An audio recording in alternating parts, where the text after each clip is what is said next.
Okay, we be live. We're live. You were ready this time from the beginning. Yeah, no. I saw this. You mentioned that in your last episode, Atheist Republic episode with Susanna. I think she does something else now. She does one hand.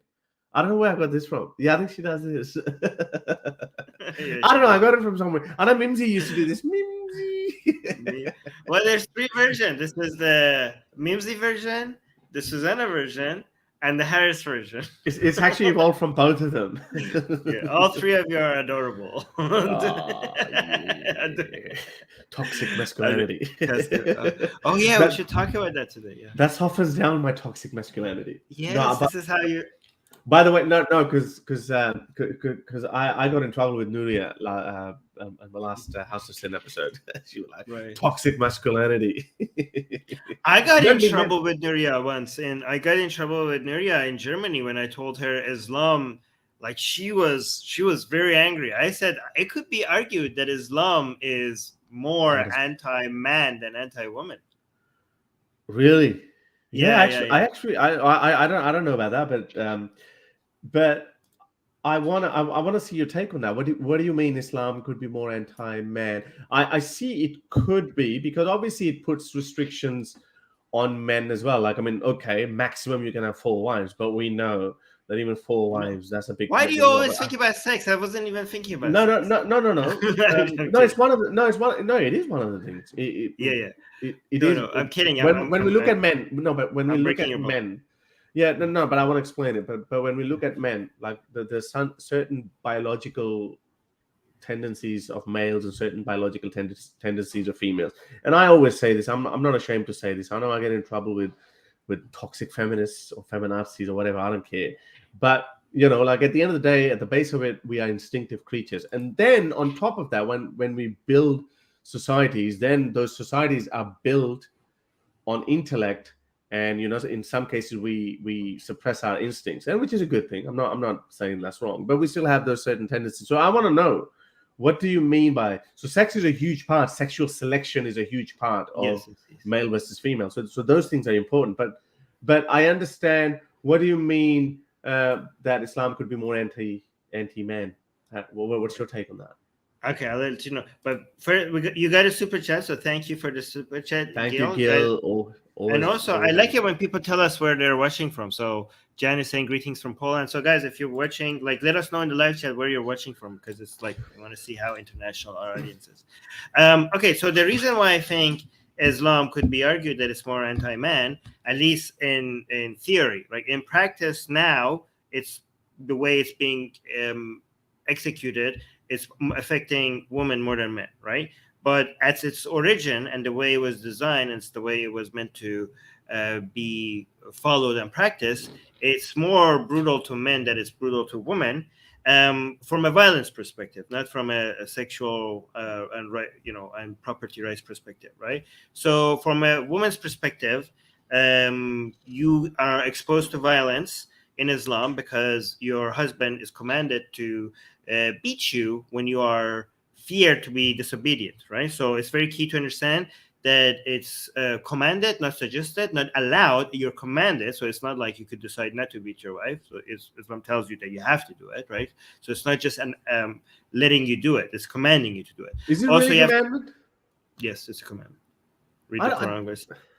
It gives you 3 steps. It tells you first, when you fear disobedience from your wife, right? First, give them the silent treatment as a punishment. Then abandon them from your bed. And third, if it still doesn't get a result, then beat them. It's very brutal because it doesn't tell you. No, but hang on. I want to be devil's advocate, but I don't think it's mandatory to go through those 3 steps before you can divorce them. You could divorce them after the second step.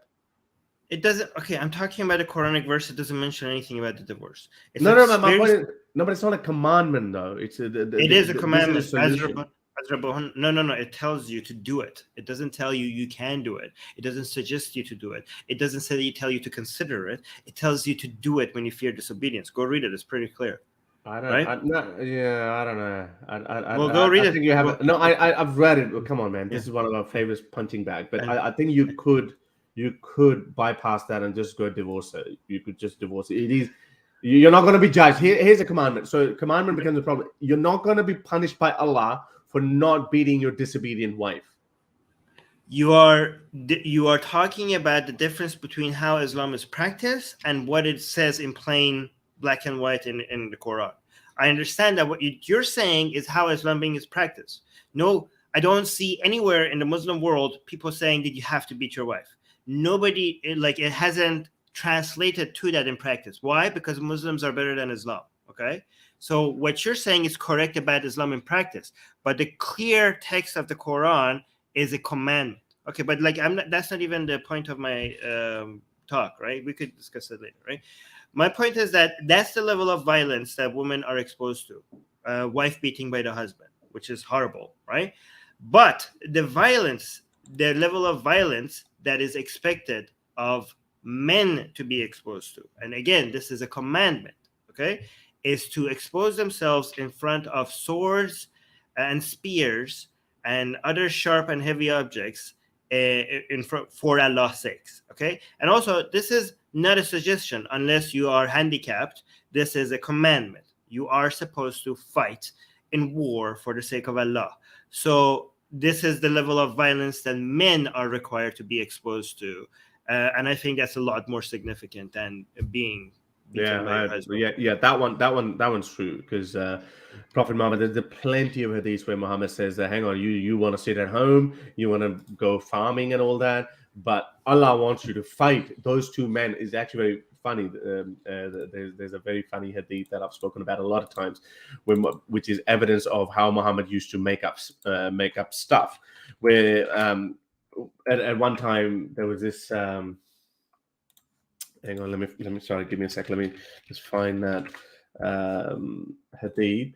Where was this? One time Muhammad is again having a hissy fit and is saying, "Oh, sorry, I think that term is not politically correct anymore." But anyway, Muhammad was upset that these guys are not going for jihad, and then he says, "Those who go and fight for Allah are better than those who sit at home." So that is a Quranic verse. And then there's one guy says, "Oh, what about me, Prophet? Because I'm a blind man." And then Prophet Muhammad says, "Oh, hang on, I'm getting another message from Allah. Except you have a disability." So Muhammad has made up that rule as he went along. It just wasn't supposed to be. So yeah, you're right. So men are constantly guilt tripped going into going to war. You know, that's and this is why and then they're told, kind of like what's happening in Russia today now. Yeah, you're guilt tripped in going to war, the one that you don't even believe in. For example, there's another infamous one. There was this guy who, there's a Quranic verse for that as well. Muhammad said, "Hey, come on, let's go to Byzantine Empire. You'll be able to get blonde women as Malikat Yanim, like as sex slaves." And this guy says, "Oh, dear Prophet, I don't want to go, because when I go and capture these women, then I become like a sex maniac." So he says, "I'm not going to go." And then I've actually made a video on that as well. So if you put Haru Sultan, blonde women jihad, it'll come up with all the references. So Muhammad, and then Muhammad curses him. He says, "Oh, you know what?" And it's written in the tafsir, the whole incident in detail. So yeah, you're right. I mean, men are constantly guilt tripped into going to jihad, and then they're encouraged that if you do go and fight for Allah, you're going to go straight to heaven. So see, even that, now there's a way around it from a tafsir perspective, right? And using weak hadith even to make this interpretation, is that to get around that in modern times, Muslims say, well, jihad, we have so many different kinds of jihad, right? You could go, you getting education is jihad, right? Yeah, so that's just making up. Yeah, so you could just make stuff up like well. So that's why you also see the wife beating part in Islam is also. By the way, I do want to make sure that I mean, I know you have read this multiple times, but this is clearly, I mean, come on, this is clearly a commandment. Okay, Quran 4:34. Husbands should, okay, and then look at the entire language of the entire verse. Should take care of their wives with the bounties God has given to. Hold on. Is this the then ignore them when you go to bed? Then yeah, okay. So here it starts from me. Righteous wives are devout and guard what God would have them guard in their husband's absence. If you fear heartedness, which means disobedience, right? From your wives. Okay, so look, there is no you could, like it says, if you fear this, remind them of the teachings of God, then ignore it. So this is added. This is not actually, you see it's in brackets. This is something that the translator added, even though it was not in the Arabic version, right? So don't take the parts that are, sometimes you have to be careful about the parts that are added in brackets, because this is sometimes the translator is trying to make it seem a little bit better, right? So remind them, then ignore them when you go to bed, then hit them. See, it doesn't say you can hit them. So this is the Arabic version, right? As rabahunna. Yeah, but it doesn't say you can. What? No, but it's not regarded as one of the hudud punishments. So so if you yes, you are allowed to do it, but it doesn't say that. It doesn't say you're allowed to do it. It says hit them. So give me any scholar's opinion that says that you cannot divorce a woman until you're beaten her up. You cannot. No, well, I mean. So you can divorce, yeah? Yeah, you can, yeah. So there is no, but when there's certain commandments like hudud punishment, there is no other option. Like if it's a thief and it's above certain whatever the amount is, two ropes or egg or whatever that is, a shield or whatever, then you have to cut off the hand. There is no other way. And Allah says that, okay, the laws that are prescribed, those are the final laws. So that's the commandment. When in this case, yes, this is a suggestion that they've given that you can do it. But if I there's nowhere in the Quran it says that, okay, you must follow certain, you should. I understand. Certain boxes. Yeah. I understand what you're saying doesn't necessarily contradict what I'm saying. That taking this verse, like I understand, like scholars come and like add things to the Quran, but taking this verse, it seems pretty clear. Like if you read the Quran, the way that you're supposed to treat the wife, it seems like a commandment. It doesn't seem like a suggestion. It doesn't seem like, So, look, I mean, would you agree at least that that's what it comes across as? That's the simplest takeaway. If I was like relying on the Quran and I was like, who are the scholars? I'm relying on the Quran. If I was just relying on the Quran, then my takeaway would be the most simplest takeaway from this Quranic verse would be that this is a commandment, not a suggestion. No, I think I'll take it as a suggestion. Really, Azrabahunna? Okay, guys, let us know in the comments. I would take it as a suggestion. Yeah, I can beat her. That's what it's saying. Doesn't say, but it doesn't say you can't beat her. It says beat her. Go beat her. But it's up to me. It's not saying you must beat her. Well, if you're gonna nitpick, then I can also say it doesn't say you must beat her. There's no word of must beat her. Hold on. I can say that about the verse that you mentioned. It doesn't say must. It doesn't say you must cut their hand. It says cut their hand. No, but there's no other alternative for it. Here, I know, have an alternative of halal. No. Focus. Like you are adding things. Like I'm saying, if you're saying it needs to have you must. Focus. No, you listen to what I'm saying. I get that. I get what you're saying. One at a time. No. One at a time. You say it doesn't say must. Okay. Well, the Quranic verse that says cut their hands also doesn't say must. So the word must, when I say beat them, okay, that's a commandment from Allah. None of the, I mean, I saw so many commandments in the Quran. It doesn't have must. Everyone got your point. So what is the alternative punishment for a thief? I got your point as well. I think everybody got your point. Okay, I agree with your point. Okay, giving the Islam as its entirety. Okay, this is more. You have more ways out from this commandment. Okay, than the other commandments. Yeah, then that's it. No, I agree. But I'm agreeing with you. I'm talking. No. You're not even listening to me. You're not even listening to me. I'm talking about a Quran-focused perspective. Okay. Yes. Somebody that is not talking about. You have to understand. The scholars constantly try to give you way out of problematic parts of the Quran, right? So I don't. Do you agree with me that if somebody was to be like, I'm a Quran first kind of Muslim, right? and I do not take. If you were listening to the Quran and ignoring the scholars and just looking at this verse and with the understanding that Allah is supposed to speak to you in clear language without any ambiguity, do you not agree that my interpretation is the most simple and clear interpretation that you could get out of this? If you just read this verse, okay. So if you just read this verse, as I said, there's no alternative for fornicators. There's no alternative for thieves. There's no alternative for those who spread fitna.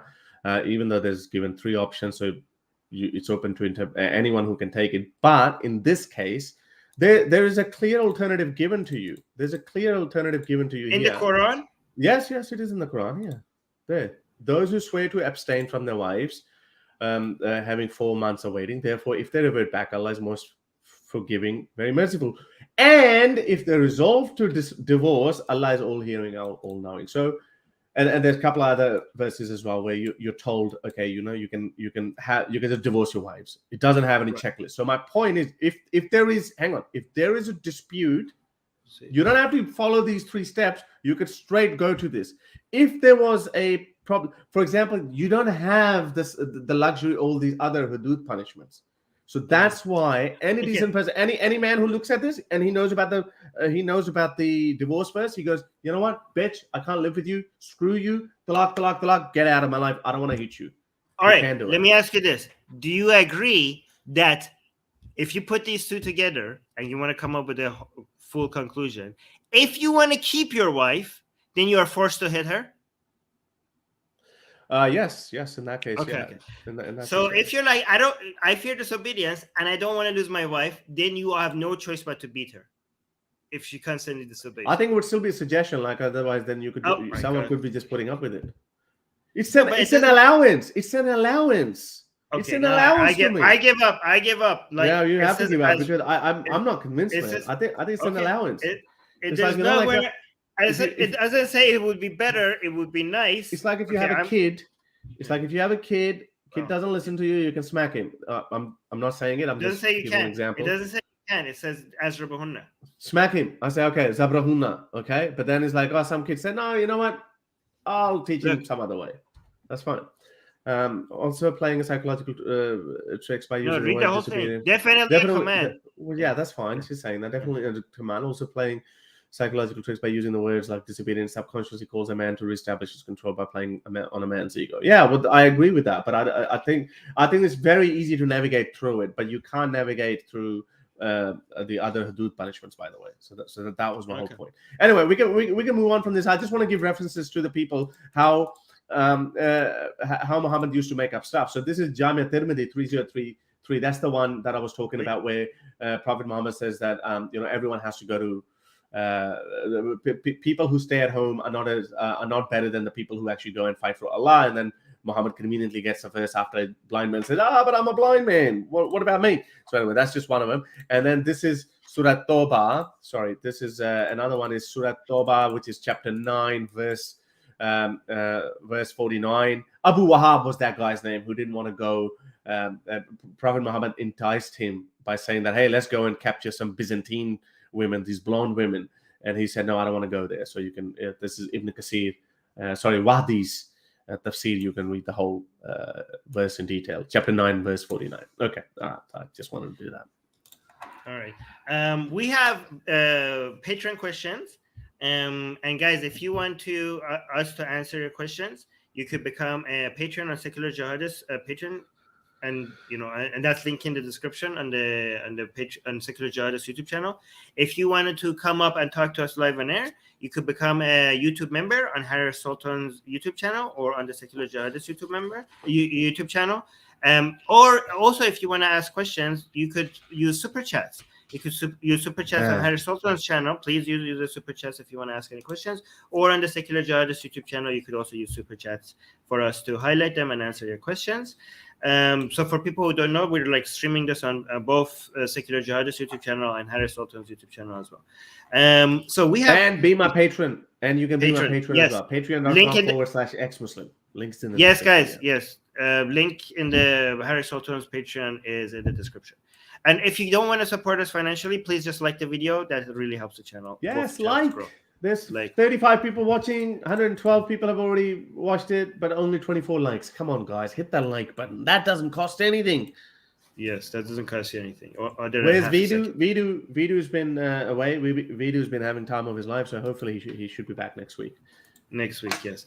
Okay, so we have some really juicy Patreon questions today. Juicy? Here's the first. Yeah, juicy. Yeah, you want to read this one? Read that full, because sometimes you just read it under your breath and people. Yeah, I know. True. Okay, yeah, no, that's good feedback. And by the way, you need to look into the camera, okay? Oh yeah, okay. Yeah, that's better. See, now that's really good. That's good. Okay. What do you think the left-leaning people in the West get wrong about family? I think we undervalue fatherhood and treat dads as replaceable and no more than a paycheck. That's very interesting. Well, how about you go first?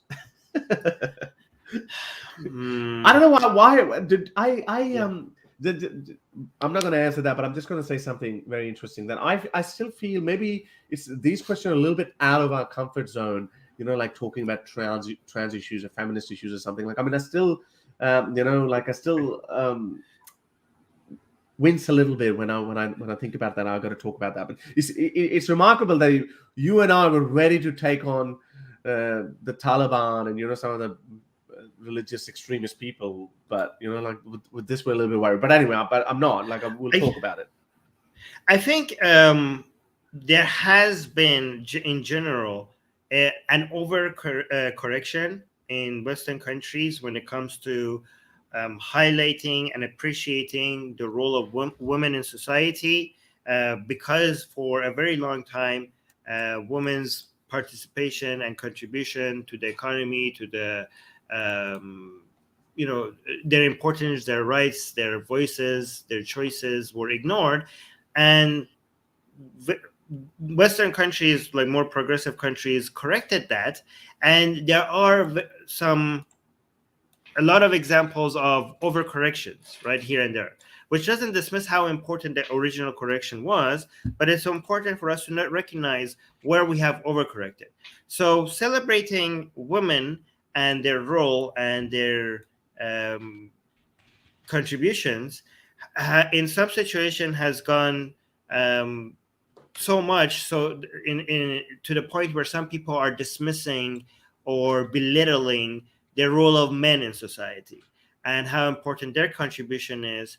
And you see that in very toxic way of talking about men's attitudes, such as phrases like toxic masculinity becoming popular, which is a very disgusting way about talking about men in general, right?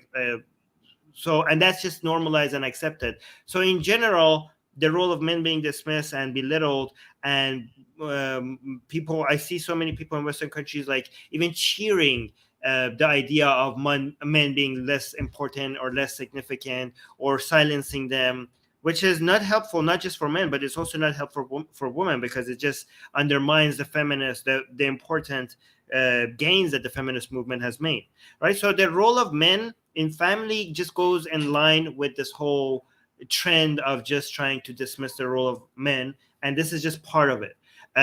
Like motherhood is being celebrated to the point where people are dismissing fatherhood as important part of the family.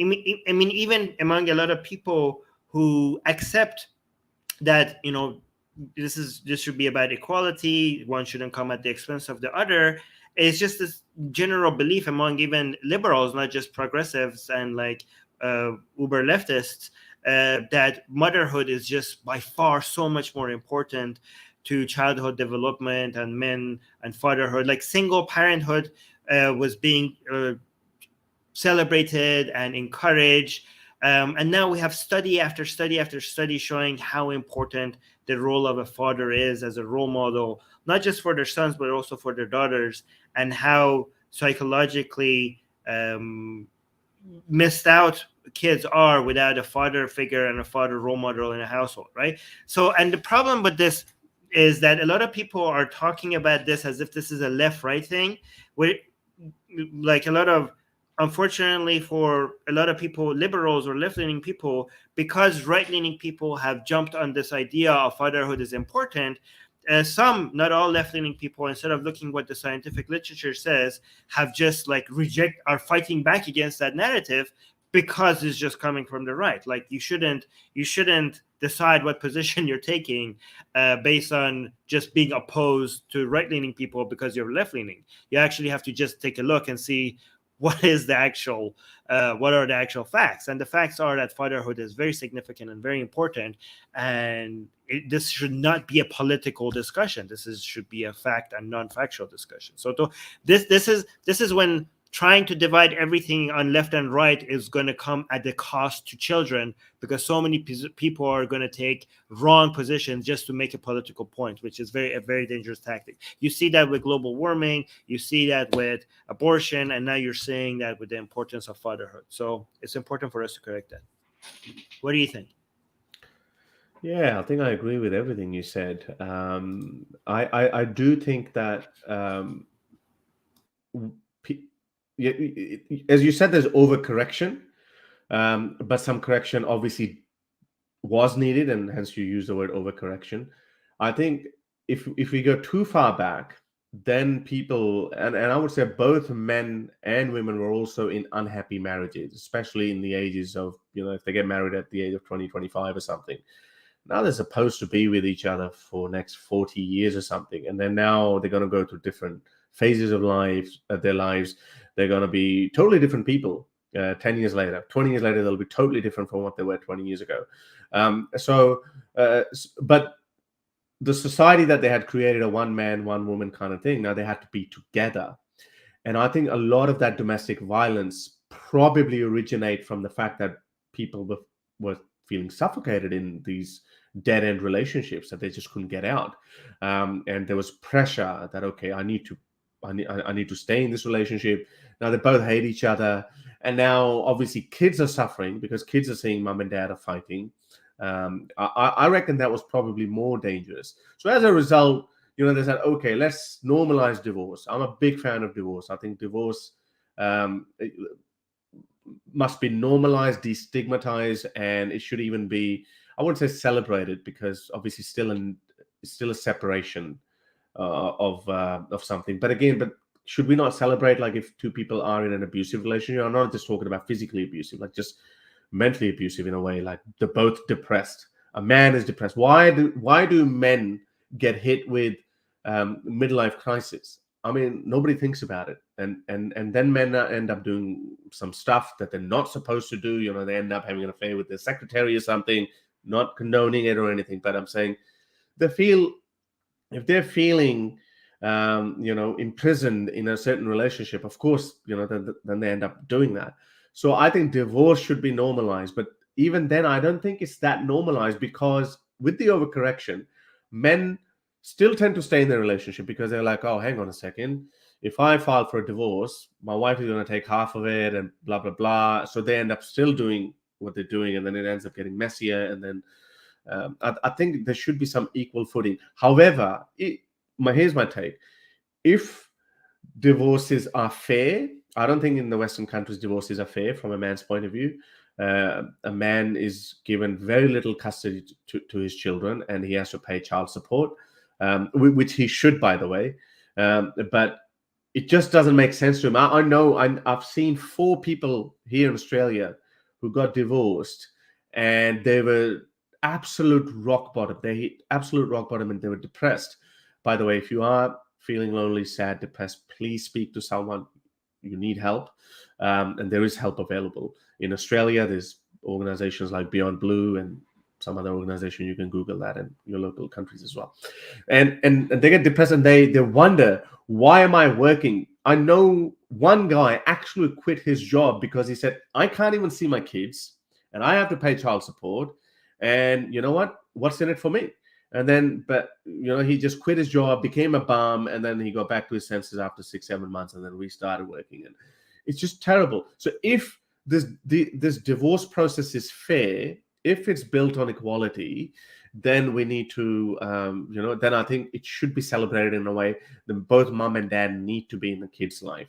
I think a kid having both mom and dad in their lives is the ultimate, and a kid is better off having happy parents in their lives than together parents who are not happy. That's what my take on that. All right, I need to address a couple of comments in the live chat. First of all, I really think that Pakistani Defense Force is is stupid. Like, look at this. It's saying Armin doesn't believe in global warming? Question mark. What the f? Okay, so you're an idiot because you didn't listen to what I was saying. Because I definitely believe in global warming. I'm not even going to go back to what I said because it was pretty clear what I said. You are not very smart, Pakistani Defense Force. I want to say that.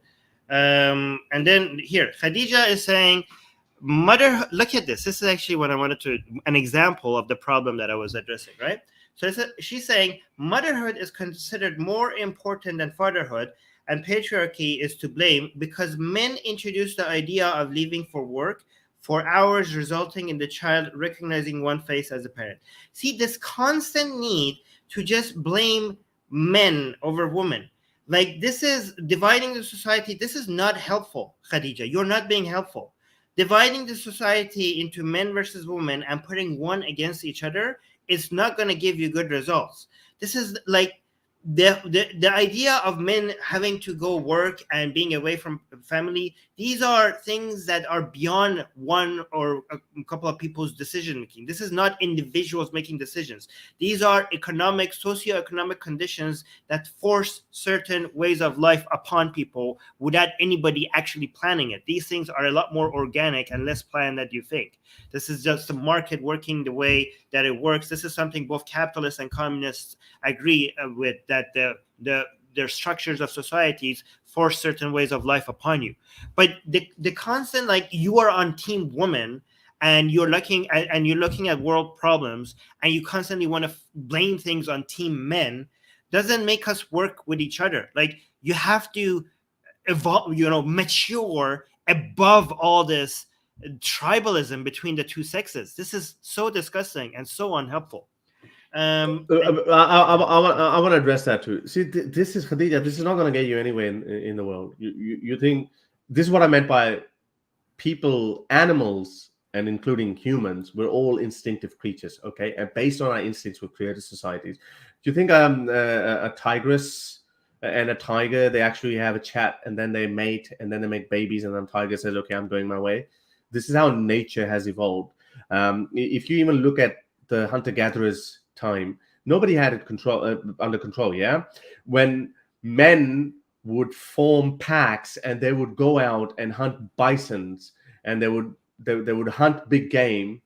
What do you think? Why? There's a very nice movie, 10,000 BC, I think it's called. It came out like 10, 15 years ago. But it's not just a movie. It's a known fact. Everyone knows that men would go out and the mortality was so high amongst men, they would get killed when they're going after these. But then still there's 15 men. They go for a mammoth or mastodon, and one gets killed. Okay, still the whole tribe gets to live, and one man is dead. And they're not taking women with them. Yes, women are staying back. Why? Because it is more logical for a man to go and hunt, this massive animal who's likely to kill you. So, and based on that, everything evolved. Skills evolved. Everything evolved on top of that. You could point your fingers all you want on patriarchy and toxic masculinity or whatever, but that's how things remain for a very long time. And now in the modern day and age, we have created a society where women can actually go and compete with men in a way, like you could be a business executive or whatever. So, just stop putting everything on men. But you said, what do you mean? What's in it for me when you pay your child support?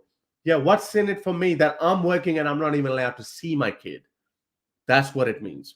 You created a child, now pay, keep the thing alive. Yeah, pay to keep the thing alive. And then you should also be allowed to see on equal footing. You should have custody rights. Most of these cases, men are ousted, obviously, for obvious reason as well. Again, see, like I said, how fair I am. Like I said, okay, it's a logical conclusion that a man should go out and hunt. Just like that, it is an obvious conclusion that kids should remain with their mums because mums are better equipped to taking care of kids than fathers. But then fathers should not be entirely ousted from the process. So, this is what I mean by toxic feminism. We have got a 2 Australian super chat on Harris's channel, so thank you for that, guys.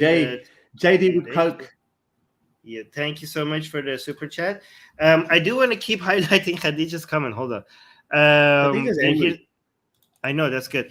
Khadija is saying, we will get good results if men accept the blame and start solving it instead of deflecting and making excuses like don't divide society. Well, good thing. Well, Khadija, it's a good thing that most women who are part of the solution don't think like you, okay? Because most women, one good thing about feminism, the things that feminism has achieved is, unlike you, a lot of women are now part of solution rather than sitting back and just saying, "Oh, men broke this, so men need to fix this." Yeah, like women are part, like women and men, women who are more mature than you are working side by side with men in fixing society's problems rather than sitting back crying like, "Oh, you guys, men did this to me, men fixed it, you guys were the problem," right? So you could just sit back and cry about men destroying society and asking them to fix it. Well, us men, along with many other women, actually are doing the work that is required rather than crying about it. So there's that. But I think this is directed at you, Harris. Darko is saying, I'm not sure what it is. Not sure how pointing out that we can do family more than just in a traditional way undervalues fathers. I don't get it. I don't understand. Not sure how pointing out that we can do family, different kinds of family. Like, no, I don't think these two, Darko, I don't think these two go against each other, right? You could do, like, we went from the traditional extended family to the nuclear family, and now we're moving on to new types of family, such as the chosen family. But the role of men, both men and women, in contributing to the raising of the children in all of these types of family is pronounced and important. Both in the extended family, the role of men and women are important. In the nuclear family, the role of men and women are important. And going forward, if we move to another model, which is like a chosen family, again, children need role models from both sexes, right? So even in the chosen family, you could so I don't see how those are. So Darko is saying not much to Harris. The question was placed, what left and West gets wrong. Okay. Well, with right is just, that's just totally wrong. They go back to one man, one wife kind of formula, family first, all that bullshit. And then when we look into their lives, like they're just, having all sorts of issues, like deviancy, like terrible, like I don't want to go into it, but at least the left is open to new ideas. This is why, I can never like or even give any serious thought into what conservatives have to say. Conservatives, by definition, means someone who's change averse, someone who says that, okay, we've got the best value system. This is it. Let's conserve it. Let's not change it.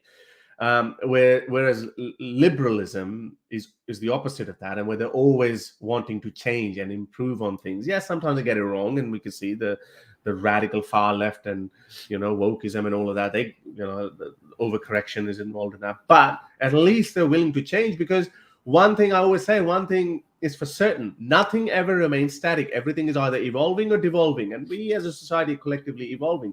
50 years from today, we'll be more worried about the climate change. We'll be more worried about the rights of robots. We'll be more worried about animal rights. All of these things will keep happening, and that would need new thinking. That would need new intuition on how to deal with those issues. But conservative of that time would be like, no. Okay, you know what? Animals are freaking animals. We have to put ourselves first. We're not going to do, when liberals will be coming up with scientific solutions to reduce animal suffering, for instance. I've always given this thought experiment that imagine you come up with a formula, let's just say lab-grown meat, where we're just as good. Initially, now we've seen how these people go, these, and again, most of them are conservatives, like anti-vaxxers and all of that. They're just always on the right side. They would create conspiracy theories that, this lab-grown meat has got some and so stuff in it, and they're doing that and they want to control your mind or whatever. Like, first of all, once it might take us 10, 15 years to get over that. And then we find out, okay, this lab-grown meat is 100% safe, is healthy, and there's no suffering involved. Then, would you eat that? Or would you still insist on killing animals or making animals suffer? What would you do? I know one group of people, Muslims, will always say, no, we want halal. So, this is not halal, so we want to eat them. We want to kill the animal and then we eat it. And then being unnecessarily causing the suffering of animals. So liberals of the time would be challenging that idea. So liberals, you always need to be on the left rather than on the right. All right. So Khadija is saying, honestly, this idea of fathers being more sort of victims getting short end of the stick is an imaginary problem. First of all, no, but I don't know what you're listening to. Being some sort of, the idea of fathers being some sort of victims getting short of the stick is an imaginary. So basically, fathers can't be victims, basically.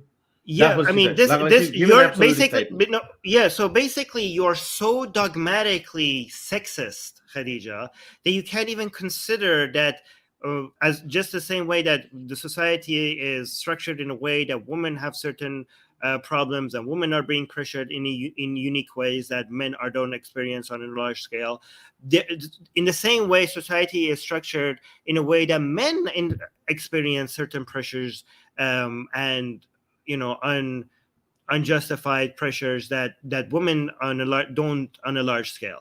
The fact that you are so blind to it, the fact that you can't even consider that might be a fact, just shows how dogmatically sexist you are. Shows how tribal you are on Team Woman, and you see men as enemies, that you can't even begin to consider that might be the case. But this is not a competition on who's the bigger victim, right? This is like us recognizing that women deal with certain pressures that they shouldn't be, and trying to alleviate that and try to fix that, but also try to see that for men, and not trying to act like if you focus on men's issues and try to resolve those, that doesn't have to come at the expense of fixing women issues. You think you're the one who's acting like this is a competition. You're the one who thinks that women's rights are being threatened if we talk about men's issues as well, which is not, because we're on the same team. We're on Team Human. We're not competing against each other. We're not working against each other. We're working with each other. So we see each other's problems and we recognize them. Just a little fact slapping. And I think we need to move on from Khadija, because I think she's very dogmatic, as you said. This is an official report submitted in the Australian Senate back in 2020. Because let me read this. One last one. Okay, so look at how triggered Khadija is. So tired of men crying about the pressure they face when they created this mess. This is so toxic. This is exactly what you're right. We should have. I mean, I don't actually encourage people using toxic femininity, because that's as toxic as using toxic masculinity, right? But if there is such a thing as toxic masculinity, this is the version on the feminine side of it. But go on. Yeah. So this is a report that was submitted in the Australian Senate, because it just couldn't be hidden anymore, and it did become a huge issue that people were not talking about men's suicide. And even I was a bit reluctant. Like I wanted to see something in black and white, or some sort of a statistics. And ABS is Australian Bureau of Statistics, and they have record of that. And anyway, so it boiled down to that. It has been suggested that separated men commit suicide at 6 times the rate of married men. And wow, you're crying, Harris. Why are you crying about men committing suicide? And making like this is what people like Khadija is making light of. Yeah, no, but I know her. Men are crying about actually committing high rates of suicide. Do you have no shame, Khadija? You think this is not something worth of crying about? Also, this is something that feminists actually are right about. Okay, people like Khadija are wrong about this, and people like feminists are right about this. Look at her making fun of men crying, as if it's not manly, as if this is not, and the men are not supposed to be crying. This is like having masculine role. These are the same people who talk about masculinity being something toxic, but they themselves are promoting masculinity in a way that is so unhelpful by making fun of men crying, men who are to the point of depression that are committing suicide at these high rates. And you are making light of that. It's disgusting, Khadija. You should be ashamed. Look at it. Divorce multiplies men's suicide risk, making them nearly 9.7 times likelier than women to commit suicide, even after consideration of other factors. So, and there's so much literature of suicide amongst men. But people like Khadija, you know what their answer is? She's like, oh, but men created this world. Men created this world. Yeah, right. So men created the world, and Like it's just pathetic to actually just even how can men I'll want to leave commit that. more suicide. I'll just leave that with Sam Harris's quote. Like, what evidence can you give to people who don't value evidence? What amount of reason can you give to people who just don't value reason? They have their own dogmatic beliefs. Now, he obviously said that for people with religion, but obviously that applies on every other dogmatic person. Like, it's just like this is why they have this term for raging feminists and feminazis, because now I'm actually understanding that. Yes, a lot of wrong has been done by men, but overcorrection. We don't need overcorrection. We need to work together to actually overcome these problems. I do want to respond to this. Bestet is saying, I think a lot of problems stem from the concept of the nuclear family, putting the pressure on two individuals to do the job, what was traditionally shared, shared by a whole family group. I don't think so. I think the nuclear family was the right thing for the time. Yeah. Right now the nuclear family might not be the ideal model, but the Industrial Revolution made the nuclear family a necessity for its time, right? So these things, when nuclear family happens, it's not because if it's happening, it probably is the right answer, right? The problem is with conservatives, because once they get used to something, they just want to hold on to it, and they just slow down progress. Because when we need to move away from nuclear family, maybe, and also, by the way, the problem with progressives is that when they see a trend away from something, they rush it too fast, right? So conservatives want to keep it, even though maybe now the answer is something else. The progressives, they just want to burn the house down sometimes, like maybe this is a slower process than you think, and maybe sometimes you're throwing out the baby out with the bathwater. So we have to find out, like, you have to be patient, you have to use scientific method to see, you have to use like proper statistics and proper studies to just understand what the answer is, rather than ideologically being on the conservative or the progressive side. Industrial revolution might have been at the base of it, but the actual reason of why both mom and dad started working, or how it some people see it, like Muslim, like Daniel Hakikachi would see that, okay, that actually ended up enslaving women, because previous to this new world order, women just had to stay at home and have fun and don't have to do anything, just make babies, blah blah blah. But now they have to work and they have to compete. And this basically happened after the First World War, when men were fighting and dying in the trenches, and for a war they didn't believe in. Women were actually working in the factories. And when men came back, then obviously they lost their jobs. So this is obviously First World War, when in most of the Western countries, women didn't even have a right to vote.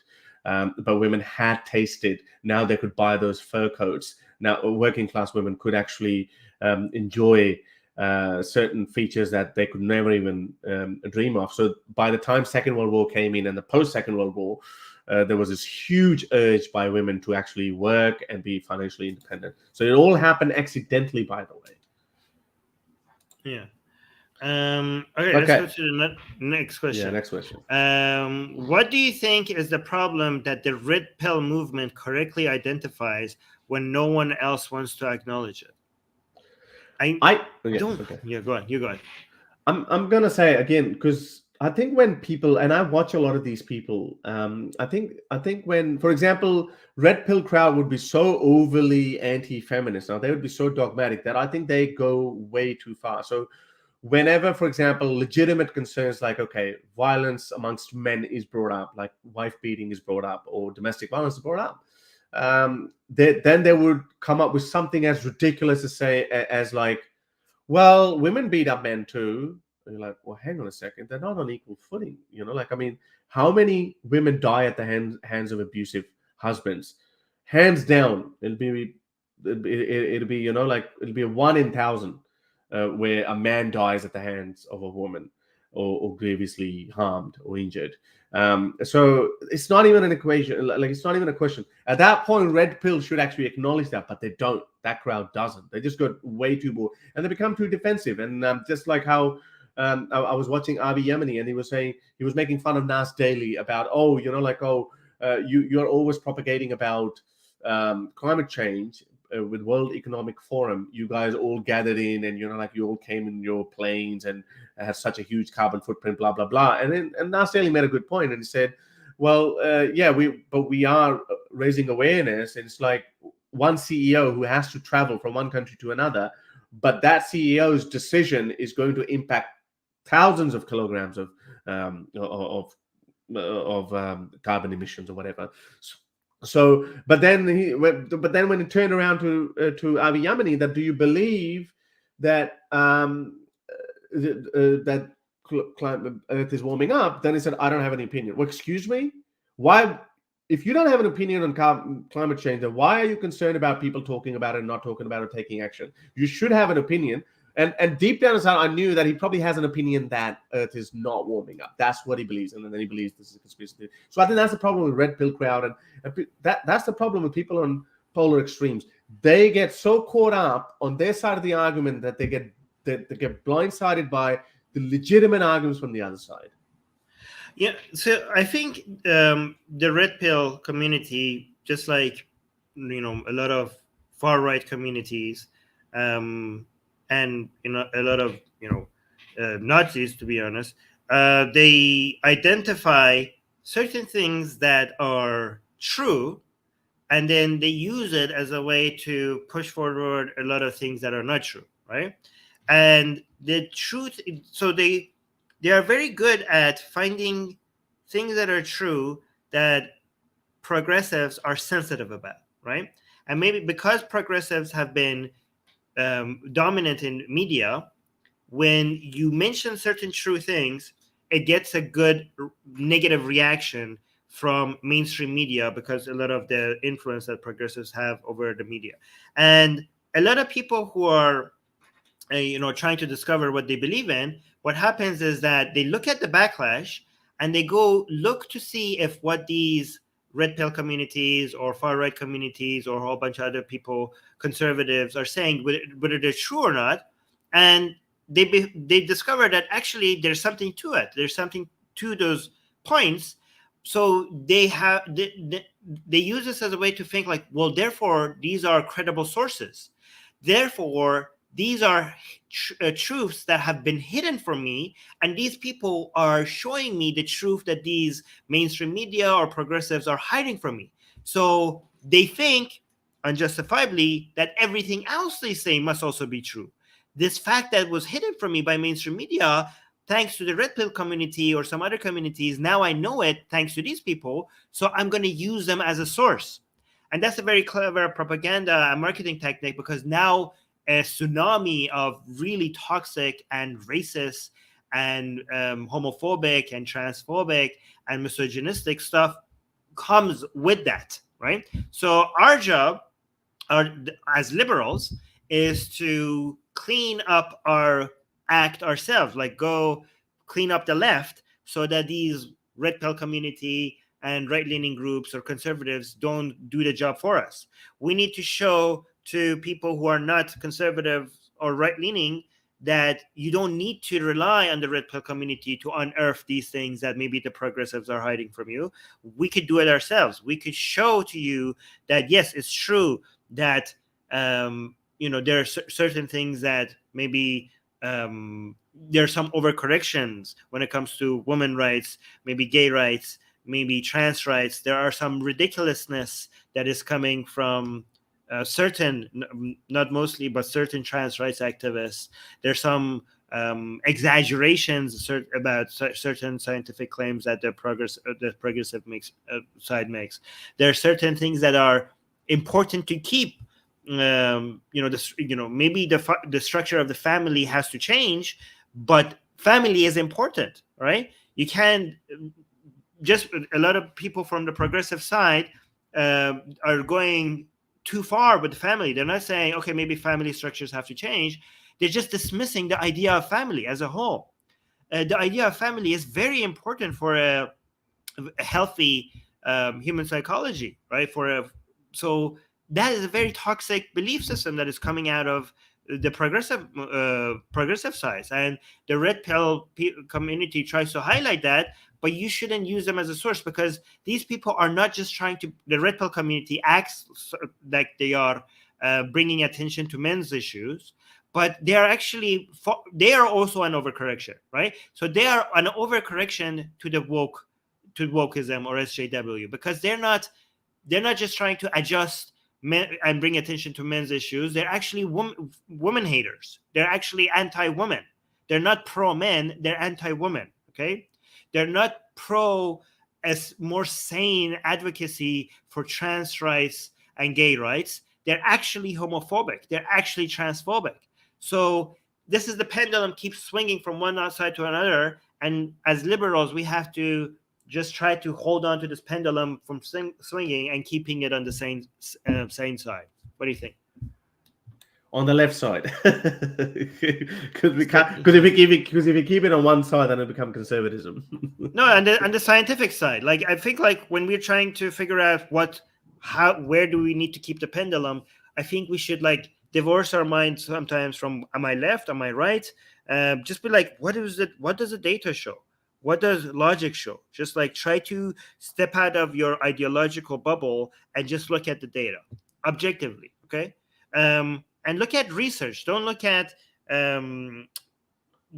raw data, because we are very bad at interpreting raw data. We have to look at people who take that raw data and come up with an interpretation that is based on the scientific model from it. You got another super chat I need to highlight.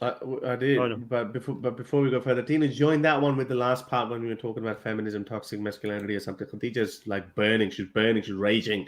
The red lights coming out. She's like, "How did you not make fun of men who are sensitive and call them sissy on live with Nuria when she tried explaining your concept of toxic masculinity?" I think you should go and watch it again. You should watch the context. She was talking about men like me who act like alphas when I've never said it, and that was her own worldview of men like me who just go to gym or who are confident about themselves or who just take pride in whatever they are. Like, I mean, I'm not kind of person who just walks up to people and just say, "Hey, you little man." I'm not one of those people. I've never done that. So she was calling that alpha being this desire to be the alpha male, even though whatever that means, I'm just simply saying I'm just being me. If you see that, if you're threatened by that, well, whatever. And then she's like, "Okay, what about those men who have emotions?" I'm like, then I said, "Yeah, so what? So if they're them." And she was saying, "Oh, why can't you be like them?" And I'm like, "Oh, you're like that? Oh, no, you know what? Like, I'm not gonna be that. I'm not that." Sissy is also translated, probably not the best term to use, but it actually, Merriam-Webster dictionary, look it up. It actually means cowardly men. There are men who are cowardly men. They're cowardly men who would run away from war. They're men who would be the first ones out of their house and leave their family behind. But then there are men who would not. They're men who go into burning houses and rescue totally unrelated people. It happens all the time. So there are different kinds of men all the time, just like the smart women and the stupid women too. So you know what? Grow up, seriously, Khadija. You need to just get out of this whatever shell you're in, whatever literature or whatever videos you're watching. Come out of your dogma. Just try to look on the other side of the spectrum as well. You might learn something. Otherwise, you'll be just angry and bitter and sad and just patriarchy, and you would never be able to have any relationship with anyone, men or women. You would never be able to have a healthy relationship with anyone. Just be open about it. Yep. Sorry. Wait. Yeah. So Tinu Basha, he's our guy. He's my video editor. He's the one who do the timestamps. Yeah. Oh, thank you. Read this one. Each contribution is very important for this rational movement. You can contribute by sending super chats, super stickers, super thanks, likes, and share. Thank you very much, Tinu. Yes. Because if I don't get any super chats or super stickers or super thanks, then Tinu doesn't get paid. That's why he's doing it. Actually, this is a good super chat. Yes, that's a very good one. Yeah, and it came to you. How do you read? Yeah. Okay, how do you read this? He's saying patriarchs have power. So, I mean, like these chief men at the top, they have power. Not average guys. Putin has power, and then he mobilized 300,000 people who don't want to go to war, and they're dying in thousands. And those people, and people like Khadija would be saying, "Yeah, well, that's the world men created. Putin created that world, but the poor fuckers are dying." So anyway, do world leaders commit suicide? I think sometimes they do. I don't know what's going to happen with Putin, but we'll see. No blaming all men. Blaming all men is stupid. What's that symbol? Is that male symbol? It's a man. I think it's a man MRA symbol, isn't it? No. It's just a male symbol. Oh, okay. Shouldn't that be something else? Anyway, okay. Men in power make the world. 99% of men don't have it. That's actually true. Most of us. Yeah. So it's important. This is why you shouldn't. You can pay. This is why they call it the patriarchy. Okay. It's not men. The victims of patriarchy are not just women. The victims of patriarchy are also most men, right? It's a few, like throughout history, the people who oppress women and also send other men to die for them are a few men. It's not the vast majority of men. It's just a few percentage of the men, a very small percentage of them. So this idea of Khadija and the life chat, like, oh, men need to fix this, men need to do that. Well, men are a victim of this victim as well. I'm so glad to see that the whole feminist movement is actually more mature than people like Khadija. Like they're not turning men against women. They're not blaming men. Look at this. Not classic, not all men argument. So she doesn't believe in this, right? She's one of the people who wants to put men against women, but that's not happening thanks to more sane, rational movements. We're working to each other. You can't put us against each other. We're working with each other. Yeah, but not only that, Khadija. Like if we start nitpicking, you're not even woke by woke standard. You're tending to be. I don't know. You're probably not even. I don't know. She's sexist. She not only the sexist, ageist as well. We were talking about last week. I think we were talking about Shah Rukh Khan or Salman Khan or something. She was like, "Ew, how old are these people? That's from ages ago, whatever." And okay, I'm like, I ignored that one. And now she's saying, if anyone's angry, it's the Irani. Like she's calling it. Wow, she's ageist.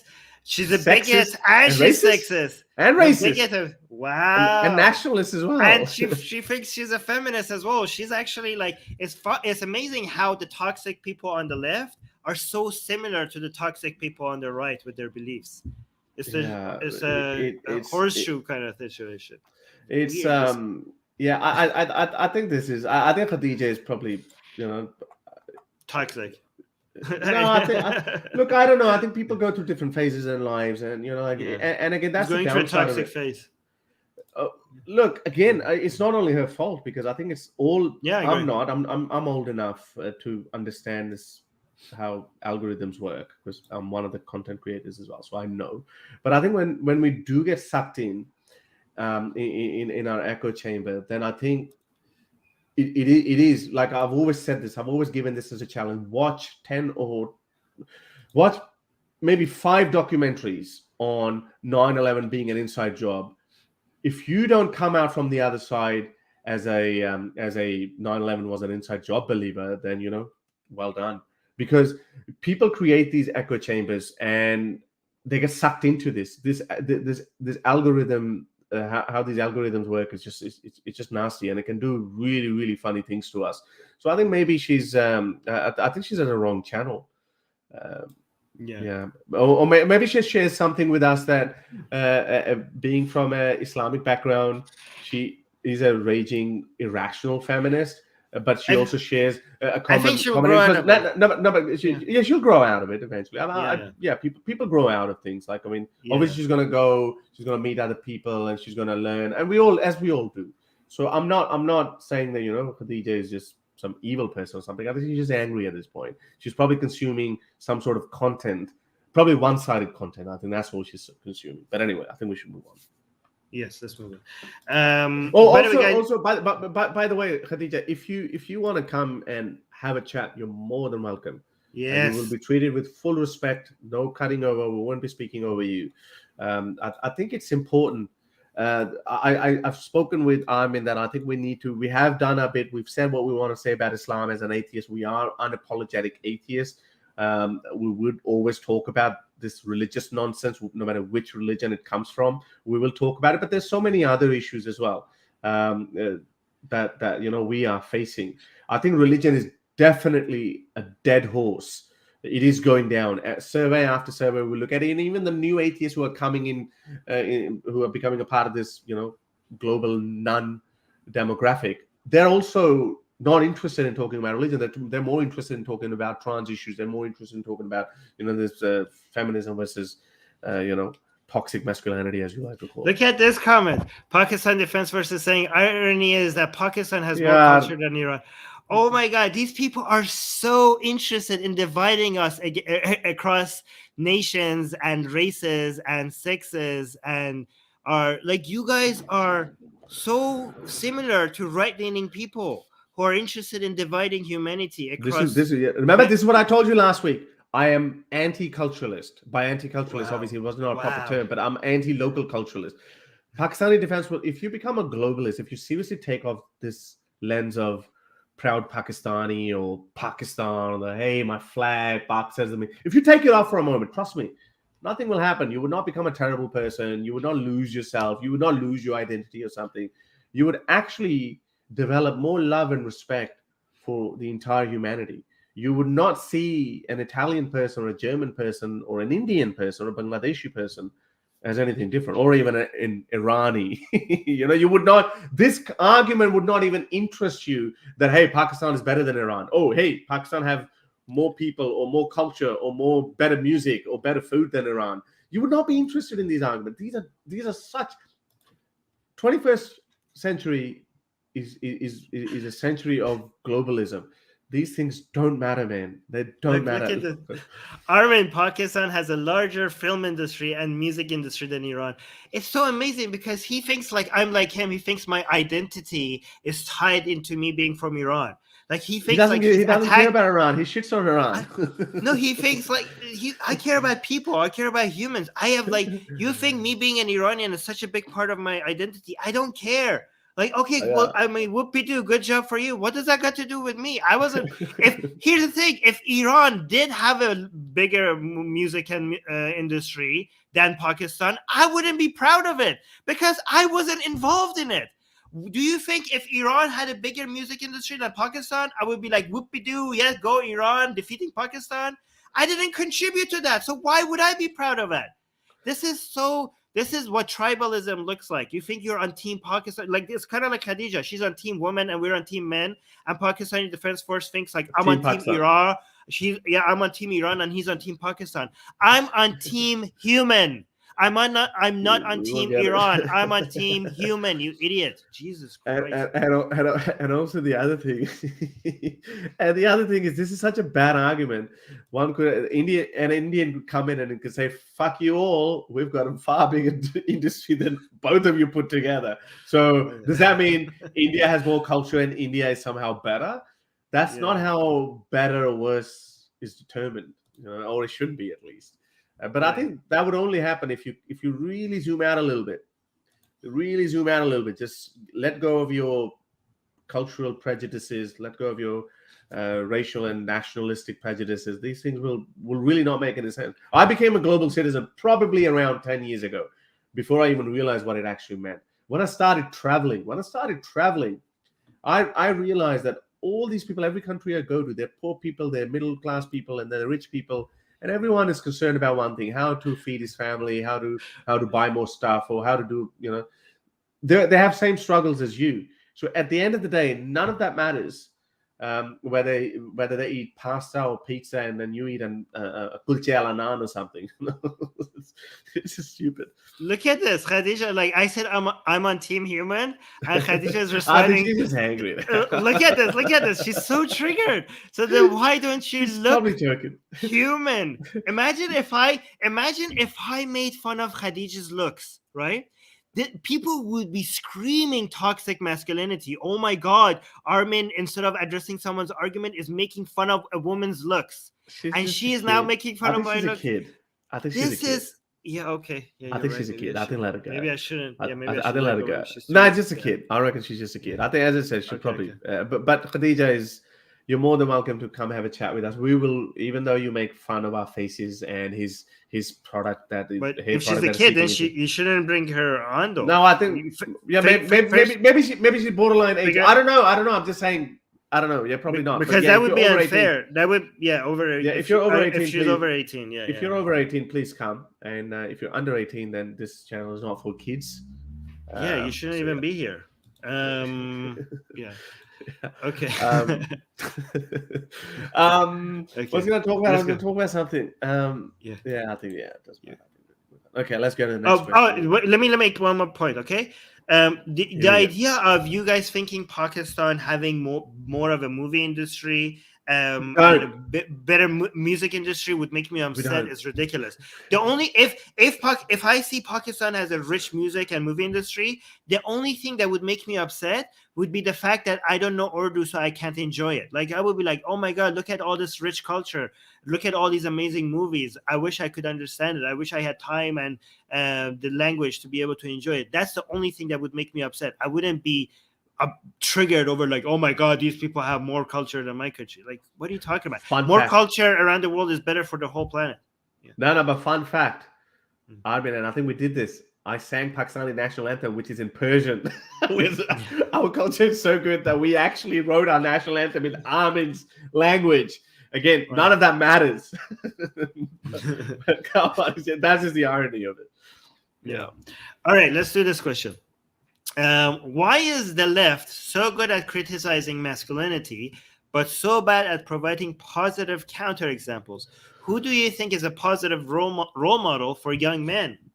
I don't know about this. I have to think about it because we keep saying like the men, boys these days. She's like, this is correct. Like we say, a lot of people from the left say men don't have toxic role models. Like Andrew Tate is a bad role model. This guy is a bad role model, and this is dangerous. Young boys are becoming more and more toxic because they're following bad characters, but they don't provide who is a good role model for?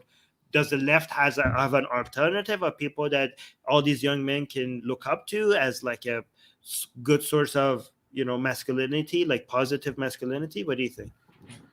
I don't know. Like, I mean, see, this is the problem because we are right smack bang in the middle, and people in the middle are actually boring, right? When our kind of people like Dawkins and Sam Harris, etc., when they were on the left, they made a lot of waves, and then the spectrum shifted again. And then as a result, Jordan Peterson came along. And again, Jordan Peterson actually makes a lot of sense. He makes very good points.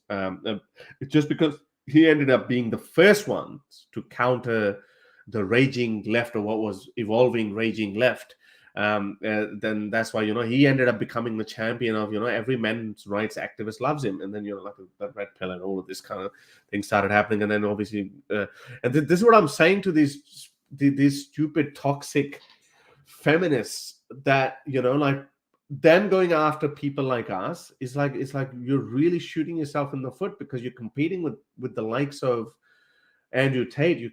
You're competing with the likes of this growing number of incels. Incel violence is going to be a big thing in the next 5-10 years. I fear that. We've already seen some incel violence where some incels have gone and just randomly started shooting women, and this rage is being channeled into men because both sides are so unreasonable.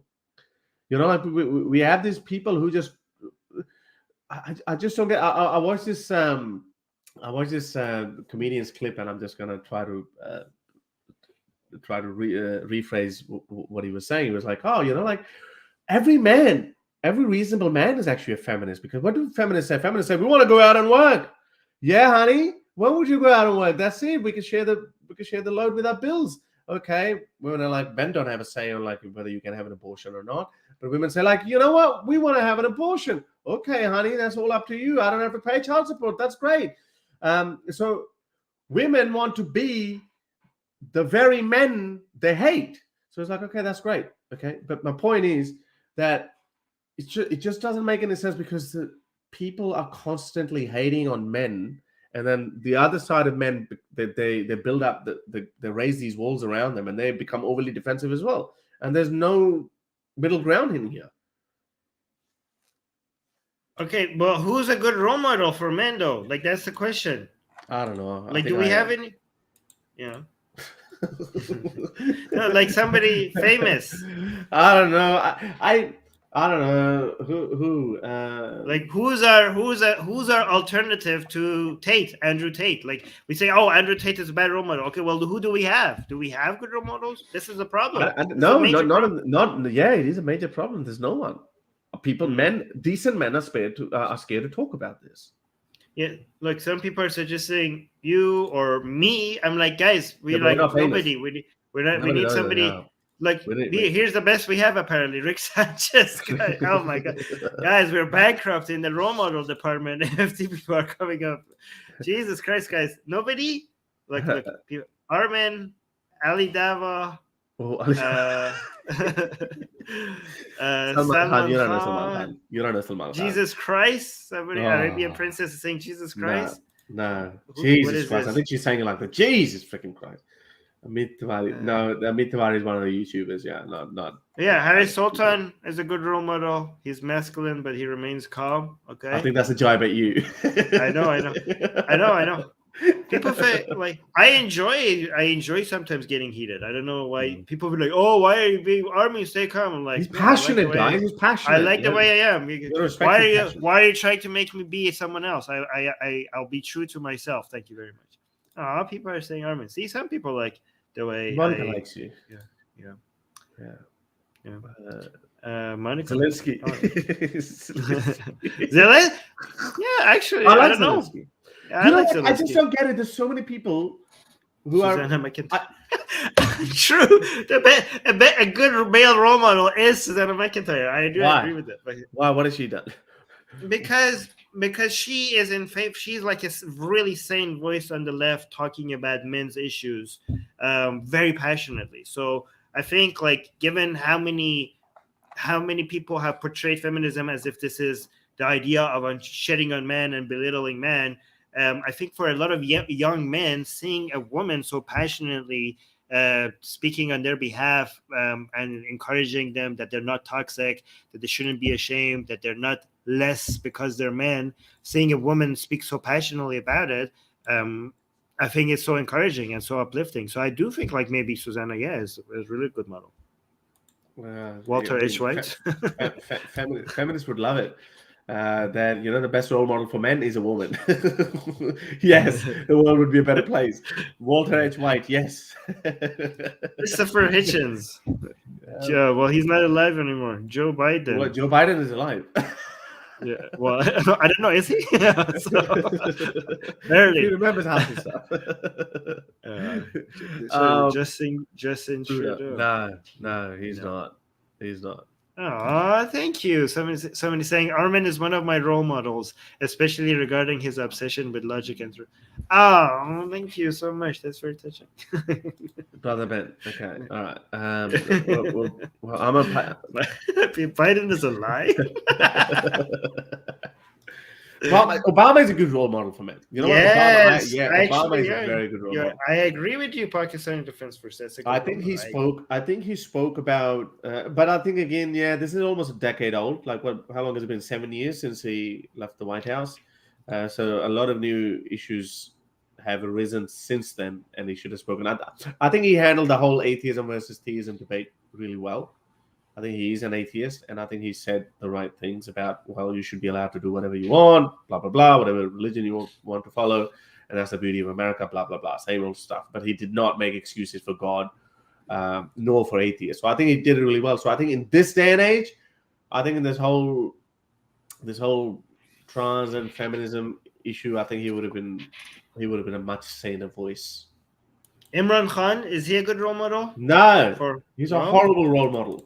Horrible. He's the epitome of the stupid. Oh no, he's terrible. No, people are agreeing with Tinu. They're saying he is a good. What did Tinu say? Tinu was being sarcastic. No, people are agreeing with him. But we need somebody more global. We can't have Obama is too America focused. Imran Khan is too India focused. Andrew Tate is an international identity. We need to find an alternative to Tate. Okay, we need our own positive masculinity role model. Okay, so did you say Abdullah Samir? Yeah, that's good. That's a good one. Well, I mean, Abdullah Samir is pretty good, but I wouldn't say that reaction was horrible. What do you mean by? I mean, Abdullah Samir is kind, logical, calm, decent, with very high moral standards, but I think he would also agree with me that he's not what comes to mind when we think masculine. I don't think he would be offended by saying that. I think he would say, yeah, like, I think he would agree with me. I think he's logical and calm enough to say, like, yeah, I don't think I'm the person you would think of when you think of masculine. So we need a role model for masculine. No, but hang on. No, but hang on. But I think masculinity doesn't necessarily mean that it has to be some big dude or. No. I don't know what that means. So I don't know. No, you could. No. Some people are like tiny, but like they come. I don't know how you. What do you mean by that? I don't get it. I'm gonna. So let me. Who is this? Ryan Gosling, for example. Ryan Gosling, yeah, like he's not big, but when you think of Ryan Gosling, Ryan Gosling is somebody that you think of masculine, even though he's not like a big guy. Right? No, I don't. No, I don't necessarily mean by physical appearance, because obviously there can be shorter men as well. But yeah, I'm talking about, what do you mean by when you think of a man, who's not the first person that would come to your mind? What do you mean? No, I didn't say man. I didn't say masculine. Masculine. Okay, sorry, masculine. What do you? So I don't know how to explain it. How do you explain masculine? It's hard to explain, because like Bastet is saying, masculine is a mindset. It's something that you either feel it from somebody or you don't. So it's really hard to explain. Like, for example, Putin is short and he's not even masculine, but like bodily, physically, he's not masculine, but people do associate him with masculinity, right? So I don't know. It's hard to explain how you do it. Why Putin comes out masculinity? Yeah. I've never heard this word from you. It's hard to explain. I've never heard this phrase from you. What do you mean? Are you worried that you might say something and you get in trouble? No. I haven't thought about it. Like I'm not just going to open my mouth if something I haven't put my mind into it to figure out how to define it. Just because I don't have to have an answer for everything. If I really don't know something, I'm not ashamed to say I don't know. Is it like we're saying that he needs to be like, yeah, man, like certain characteristics of a man, certain characteristics, like if you look at a man, you see that he would be competitive, he'd be combative, he would be a go-getter, like those are the certain things. Like he's like, when he wakes up in the morning, he's like, yeah, I'm gonna go get it, like whatever his job, this interview, whatever. I think these are things. I think some level of calmness is required, right? So unlike what I do sometimes, right? Like Bastet is saying, it needs to be stoic, right? So it's a mix of physical appearance, confidence, calmness, your tone, right? The way you speak. And I think it's not one of these things. Like some person could lack in one of them, but it has so much in other things that it comes off as confident as well, right? Confident is the main element, I think. Yeah. There you go. But I knew you'll get in trouble. What part of philosophy isn't masculine? Just because it's softly spoken and gentle, those can be nice masculine qualities. I think you guys thought I was like saying something against. I wasn't saying. Here's the thing. Like, let me just make it easier so you don't think I'm going against Abdullah Samir. I don't think I could come across as very masculine myself. Okay, even though like maybe cover up. No, it's true. I don't see like here's so my voice is too high pitch for it to be considered masculine, for example, right? I am very. So does Ali Dawa's, and this is why Ali Dawa doesn't come across as masculine. Yeah, Muhammad Hijab comes across as masculine. Ali Dawa doesn't come across as masculine, especially that's why everyone calls him his. Yeah. So if you guys think like I was going against Abdullah Samir for saying he's not very masculine, I would say that I see certain things about myself that doesn't come. Me being very being so easy with showing my emotions, that is a very not masculine feature, right? So I have that's a masculine feature. No, that's a masculine feature. Being stoic. That's being stoic, like not showing or being really. I'm the opposite of that, right? I am very free. Emotions? Yeah, no, I am like I don't hold back. I just show anger very fast. I show I go at people in the live chat. I don't restrain myself. But in personal life you're not like that though. I reckon I reckon in personal life I've seen you. I mean, you're right. I've seen you like you're very balanced. Like I mean, Yes, but best I of am more Yeah. in touch with people on my streams than in my personal life. So Yeah, that's this is true. Yeah. my image is mostly through my streams rather than But this could be artificial. Yeah, this is artificial. Yeah. This is like, okay, our behavior is different, but people think that, okay, this is how you would be. But you're and obviously behind the screen, face to face, we change how we Yeah. behave. But now to me, like, you seem like someone who holds back his emotions. So much so that people think you don't even have any emotions. Well, that's not my interest. I think, like, Harris, you're a good example of somebody that is seen as masculine, especially masculine. I think, like, when it comes to masculinity, you're one of the people that I would think of among the I don't know. I don't know what would that be. Like, I mean, I can understand that we could have certain tick boxes, like certain checklists. That, okay, this. Keanu Reeves, for example, is not a big guy, but his confidence and his he's pretty tall. He's actually 6'1", 6'2", I think. Being tall helps a lot.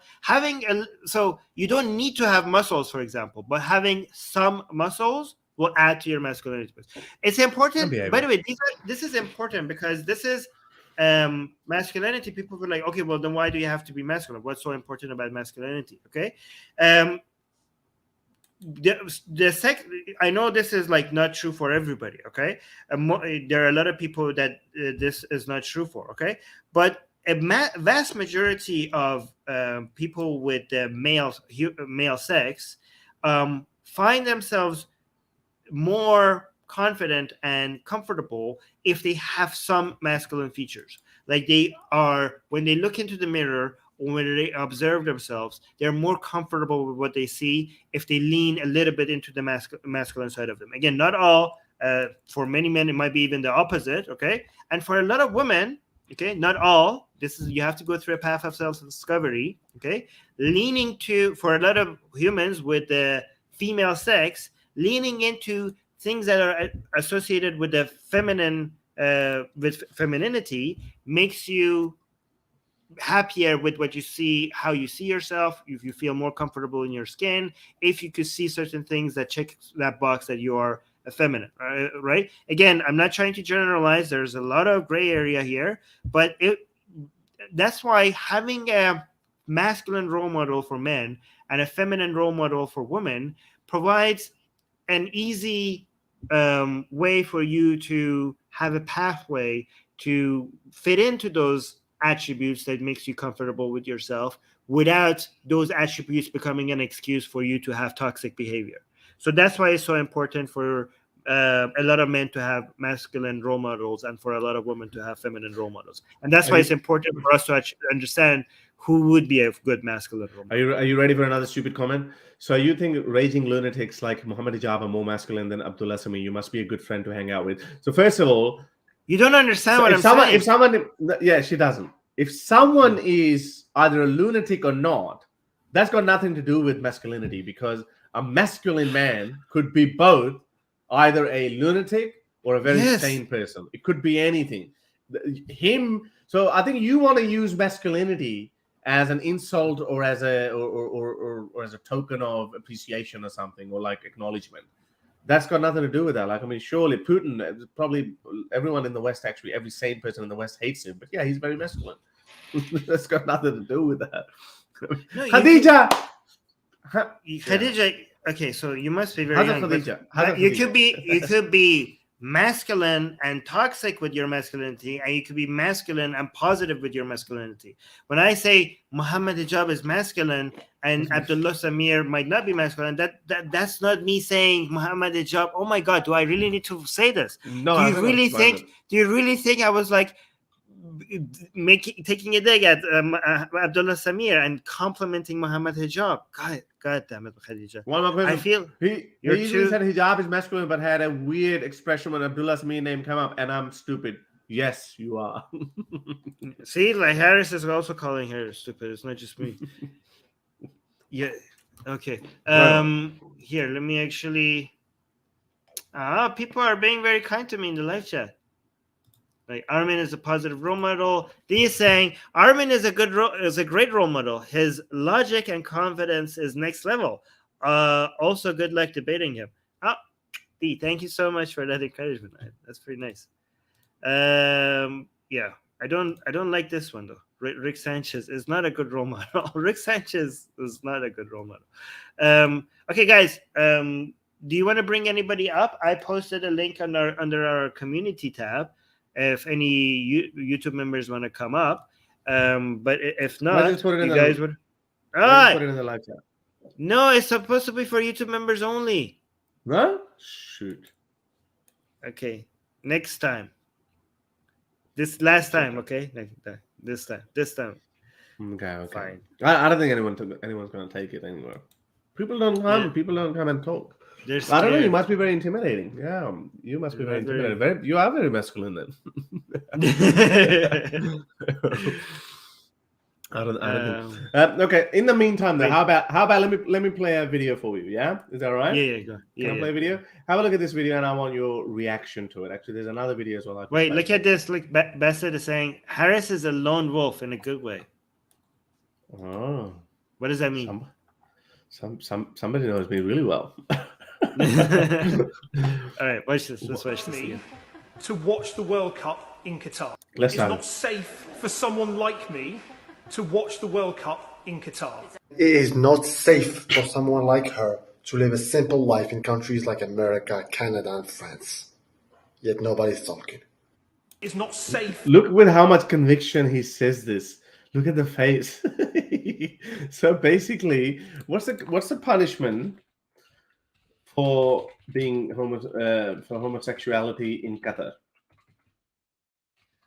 And then you could compare that. So since 2004, Article 296 of the current penal code stipulates imprisonment between 1 and 3 years for sodomy between men. Okay. Now tell me, in what countries he mentioned? France, Canada, England, and Britain. Tell me what legal persecution you have if you, or what's the imprisonment term or time for those who look like her. I mean, these people talk shit with such confidence that, do you think they do that on purpose? He doesn't look very smart. Well, don't judge his intelligence by his looks. No. By look, I mean this 30-second of exposure I've had, probably 5 seconds of exposure, and no, this guy looks very smart. I don't know. He does because he's not. I think I think they're both. I think they're both. I think they're both talking shit. They're both talking shit. Okay. No. He's saying it's not safe for him to watch football in Qatar. Yeah. Okay. So that's not true. It's safe. I don't think that's true. I think gay foreigners have no issue. I think the people who are not safe in Qatar are gay Qataris. For gay foreigners, they are completely safe in Qatar. By the way, I'm not endorsing Qatar's human rights record, because the fact that Qatari people are not safe being gay in Qatar is already problematic. But I think this guy is wrong. I don't know. Maybe he's thinking out of context. No, he's not. No. Okay. So there was this Filipino gay man who was gang raped by Qatari police. So a society. When? During the World Cup?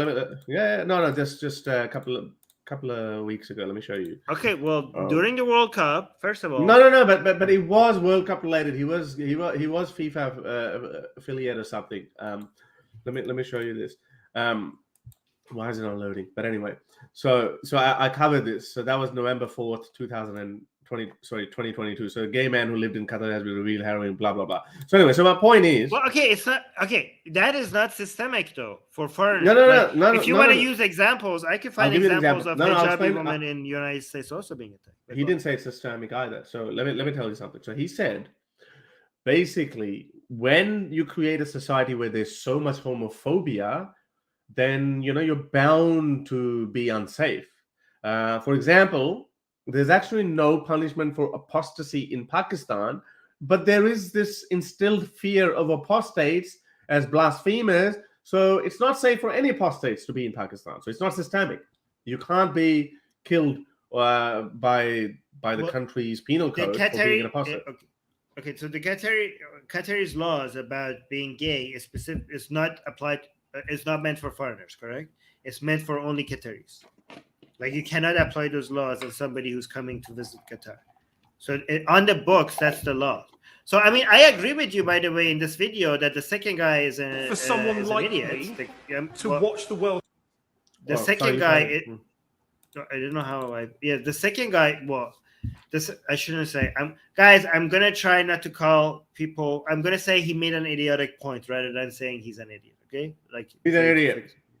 Okay, he made it. I agree that the second guy made an idiotic point. But the first guy, that doesn't make the first guy's comment correct. But the second guy's comment is a lot more idiotic than the first guy, right? I mean, like the idea, hijabi women. So let me ask you. Are safe in Iran. Let me ask you before you go into that. Let me ask you. So you think for this guy, if he goes there, he'll be safe? If people find out around him, if people around him find out that he's a homosexual, he'd be safe. Yeah, an MP in Qatar, yeah, he's safe. I think he's safe. Okay. So if he pretends that he's not an MP, it's just he goes there as a normal person. I think the chances of something happening to him because he's gay in Qatar is very low. It's very low. Zero. Okay, very low, but lower than an ordinary non-homosexual person. No, of course not. But that's true in the US as well. No. Okay. So you think he would be in Qatar just as unsafe as homosexual as he would be in America? No, obviously not. Okay. So yeah, but look at, you're saying something else than what he's saying. Okay. No. He's saying he would not be safe. Okay. Yeah. Well, if that's your standard, could something happen to him? Okay.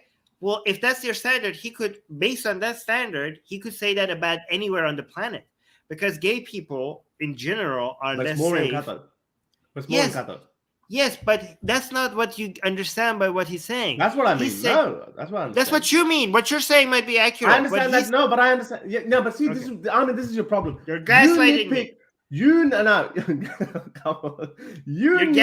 us. The guy is saying, I wouldn't be safe in Qatar. Yes. He's not saying I would be relatively less safe than average people. He's just saying I would. Let me finish a goddamn statement, Harris. He's saying I wouldn't be safe. Like you're saying, come on. Here's the thing, okay? If I tell you I wouldn't be safe in the United States, you're like, what are you talking about? It's very unlikely for something to happen to you in the United States. And we're like, well, relatively to a white person, I am less safe. I know, like in the United States. You were like, yeah, but that's not what you said. You just said I wouldn't be safe. But he said it as a homosexual. But he added that. He added the caveat. Okay. You gave a very bad analogy. You gave a bad. Hang on. Okay, let me just say one phrase. Let me just say one sentence. Okay. When somebody says I wouldn't be safe in Qatar, okay, our understanding is that he's saying that he would likely be in danger. There's a likelihood of him being in danger is high. That's what me not being safe means, because he didn't say relative to others, and that is false. The likelihood of this man being in danger in Qatar is actually very low. That's all I'm saying. But you could go. Well, I just don't understand why people like you. I really don't understand why you nitpick like this relative to this. Who the hell goes in like this? Hang on a second now. Let me have my spiel. What is he saying? I didn't say anything. Wait. Listen to what he said. For someone like me to watch the World Cup in Qatar. Now he's saying in an environment where everyone knows what he means by that he's a homosexual. He's effectively saying, this is like, you guys nitpick every single word, and this is actually like manipulating someone's quote. Everyone knows what he's saying. As a gay man, I am not safe in Qatar. And you're like, oh, he didn't say, relative to non-homosexuals. Okay, then you'd be like, relative to locals. He's not going to say any of that. This is a point. This is the point he's making, that as a homosexual, now the person after him, who's definitely an idiot, who's comparing a homosexual in Qatar, albeit he's a foreigner, he's comparing that with a Niqabi. That's the whole point. So I don't know why you get so into like why you start nitpicking that. You know what? It's pretty obvious what I'm saying. No, it's pretty obvious what I'm saying. If I say as a Middle Eastern, I wouldn't be safe in Japan, okay, anybody who listens to this would come up with the interpretation that it's unsafe for Middle Easterns in Japan. They were like, what are you talking about? Japan is a safe place for everybody. I'm like, no. I said, as a Middle Easterner, even though I am very, very safe in Japan, relative to a white person in Japan, stupid analogies. No. This is a completely it's good absolutely analogy. Stupid. I just don't understand why people like you actually really do this. It's not like that, Armin. Not everything is measured like that.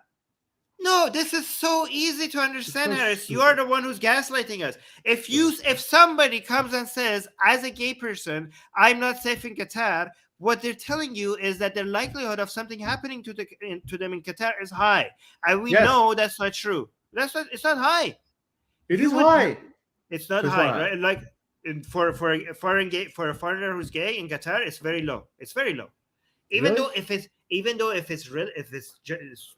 relatively higher than other people, at an absolute level is very, very low. For a foreigner who's gay in Qatar, something happening to you because you're gay, that chances of that is very low. But anyways, I think people can make their decision. Yeah. I think that's just silly. I just don't understand why you actually nitpick on silly points like that. Qatar has made specific, very vivid claims or statements about LGBTQ. The FIFA organizer said that, okay, we don't like homosexuality is a crime, you have to respect our laws, blah blah blah, when similar comments are not being made about any other groups of people. So obviously there's more focus on those people. If you were a gay man, let's just talk about it. If you were a gay man, would you feel comfortable going to Qatar for FIFA World Cup? As a foreigner?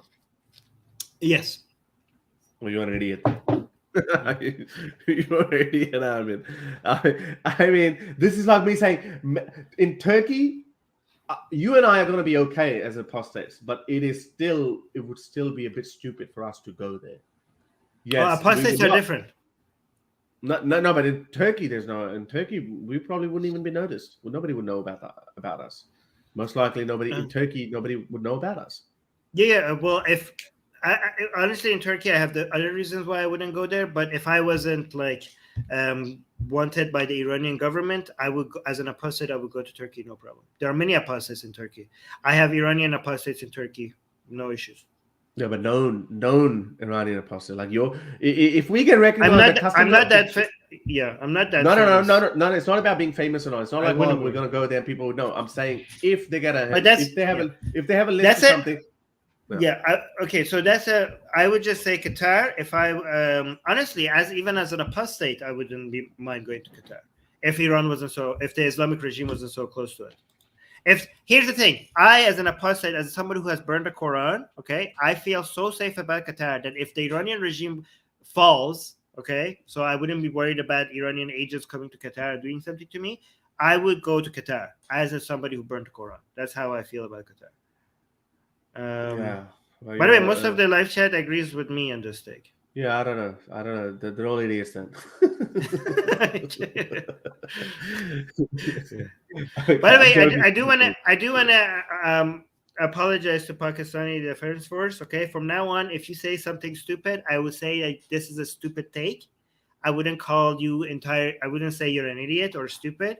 I would say this was a stupid take. Okay, same thing with Khadija. Yeah. So when I shouldn't call somebody entirely stupid or idiot when they say something I think is stupid. I should just call that comment stupid. Yeah. So. So if somebody agrees with you as well, not everybody agrees with me. I just want to highlight. I don't want to be one-sided when it comes to when the live chat agrees with me. I want to also make sure that I'm fair when highlighting other people who agree with you. Anyways, we have somebody waiting for us very patiently. So I should bring him Banksy style live. Okay. All right. Hi, Banksy. Hello, gentlemen. I've spoken to you. I've spoken to Harris before, but I think I've spoken to you, Armin, in the chats back in the day. I am a fellow Iranu in the United Kingdom.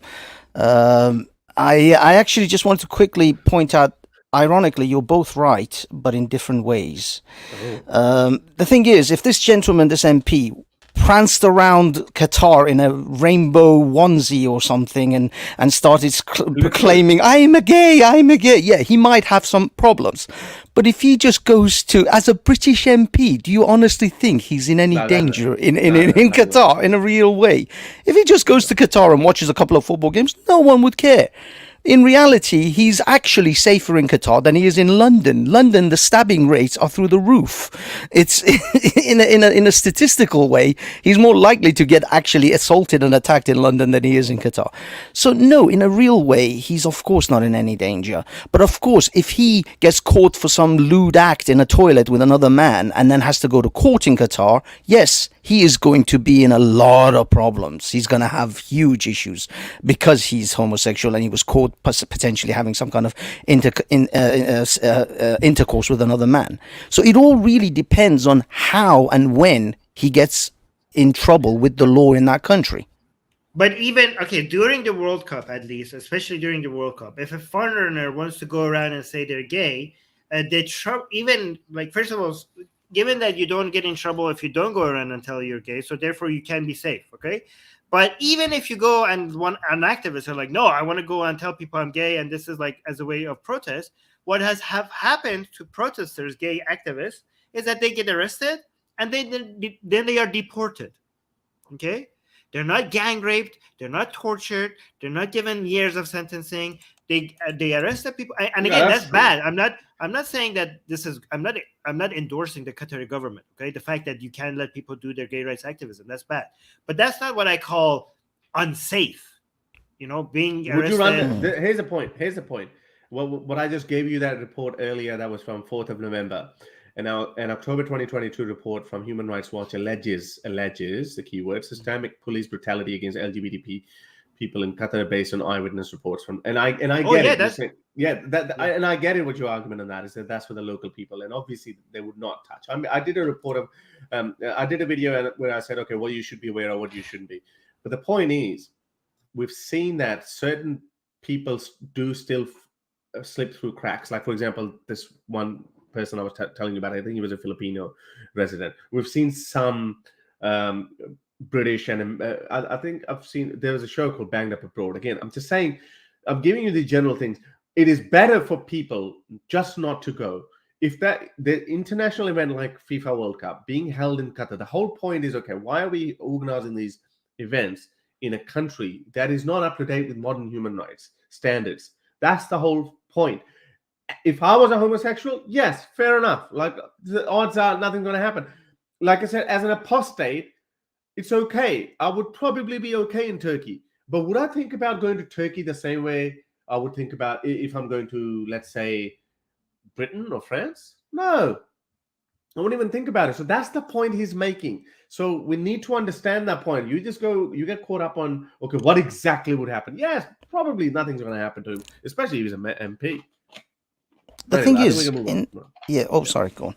I was just gonna simply just say, the problem is, this is the problem with FIFA. This isn't the problem with Qatar. I mean, I firmly believe everyone around the world should live their lives the way they want to live their lives. If the Qataris are happy with their government and their society, then let them be.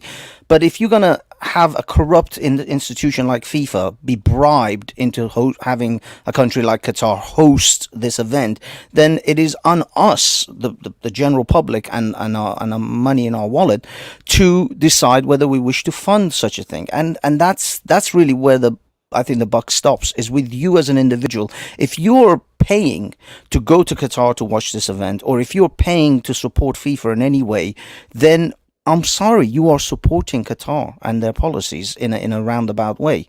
So it is on you if you want to watch the World Cup or if you want to boycott the World Cup. But if enough people have the backbone to actually boycott the World Cup in a real way and show that the population of the world is incredibly displeased with FIFA looks at their bottom line. You hurt them in their wallet, believe me, things will change real quick. Another point is that we shouldn't try to say, like, oh, Qatar bad because this white guy going there would be in trouble, okay? Like, the Qatari gay people are important, okay? So it shouldn't be like, oh, let's boycott Qatar because if I go to Qatar, I would be in trouble. Like, how about the fact that so many LGBT people in Qatar are living lives that are far less than ideal as an LGBT member should be reason enough for us to be anti the Qatari government. Why are so many people are waiting to see how foreigners are treated? Do they not care about local Qatari people?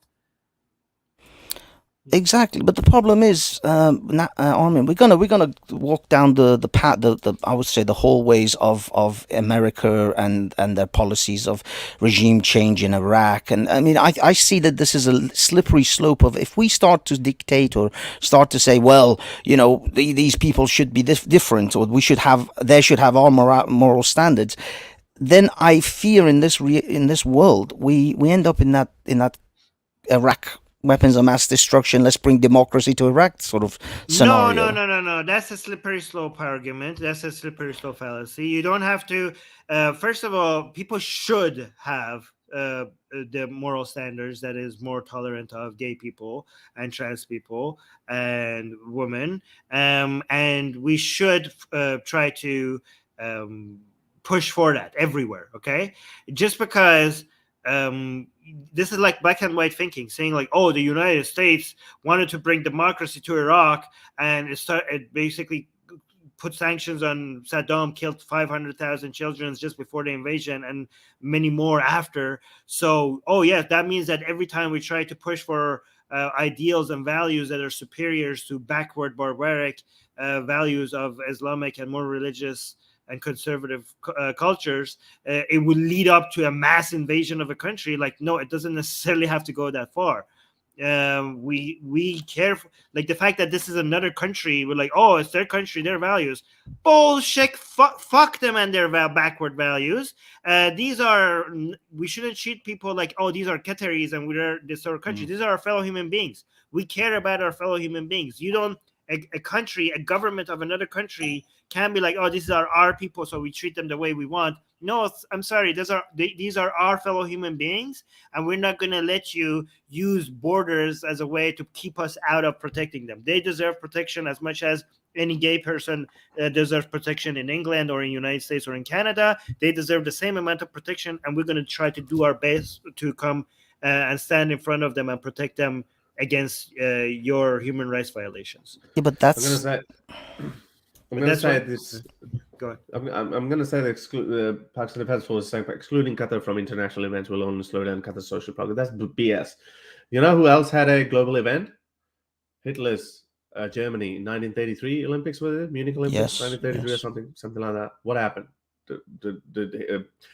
Did Nazi Germany from the other side of the Olympics come out as a very socially progressive country? No, that these events actually legitimize that. This is cultural relativism. This is actually making them. It's legitimizing that, hey, it's okay. It's okay for you to have a different set of human standards, and for us, we're Western people, because we value our humans more, so that's why we can give our humans more human rights. But no, you guys, you people, treat your people the way you want to treat. So I actually kind of agree with Pakistani Defense Force there, but can you highlight it again? But I don't think that that's what we're doing with boycotting Qatar. So I think like it would. So you're saying excluding Qatar from international events will only slow down Qatar's social progress. I think we shouldn't exclude Qatar from all international events. I think this World Cup is a good way, because it gets so much attention, for us to use as a way to highlight certain human rights violations. So certain people think that if you exclude them from here, that means that we are encouraging Qatar to be excluded from everything, from our international events. No, I think you should maintain positive trade relationships with Qatar, because I do agree that Qatar's economic development and its trade relationships with other countries and its involvement with other countries will encourage the sharing of the values and encourage Qatar to join the civilized world, the rest of the civilized world, and with more progressive values. I do agree with that. So I don't think like it's all or nothing. I think like you could use certain events like the World Cup, which is such high profile, especially when the event itself has been built on the back of immigrant workers, which with their rights being denied to them, and many of them dying in the process. I do believe that would be a good way to highlight this. Harris, you're distracting me with these things. I think I'm just making the point with what you're saying. So these other some points are supposed to be. We need to touch these points as well. Banksy spoke about that as well. These annual meetings. These people who are on the board to decide where's the next World Cup going. This woman from FIFA, she blew the whistle. Fiedra Al-Majid. That this guy was paid 1.5 mil, this guy was paid 1.5 mil, etc. And this news was even broken on the Sunday Times as well. Jack Warner given 1.6 million by Mohammed bin Hamad, etc. So there was clear corruption of how FIFA. There's even a Netflix documentary on FIFA's corruption and the whole FBI investigation. So many people have been arrested within the organization of FIFA. The way they got there is so ridiculous that they still, even after it was made clear to the whole world, even it blew up in our faces that okay, Qataris basically bought this World Cup, they still did not reverse their decision. They've spent $220 billion. I mean, this is a clear case of corruption, so it's not even a fair game. How many other, I think America was going for it. I think Australia was bidding for this World Cup as well. But look at this sheer difference. Last one, Russia and Brazil, 11 billion.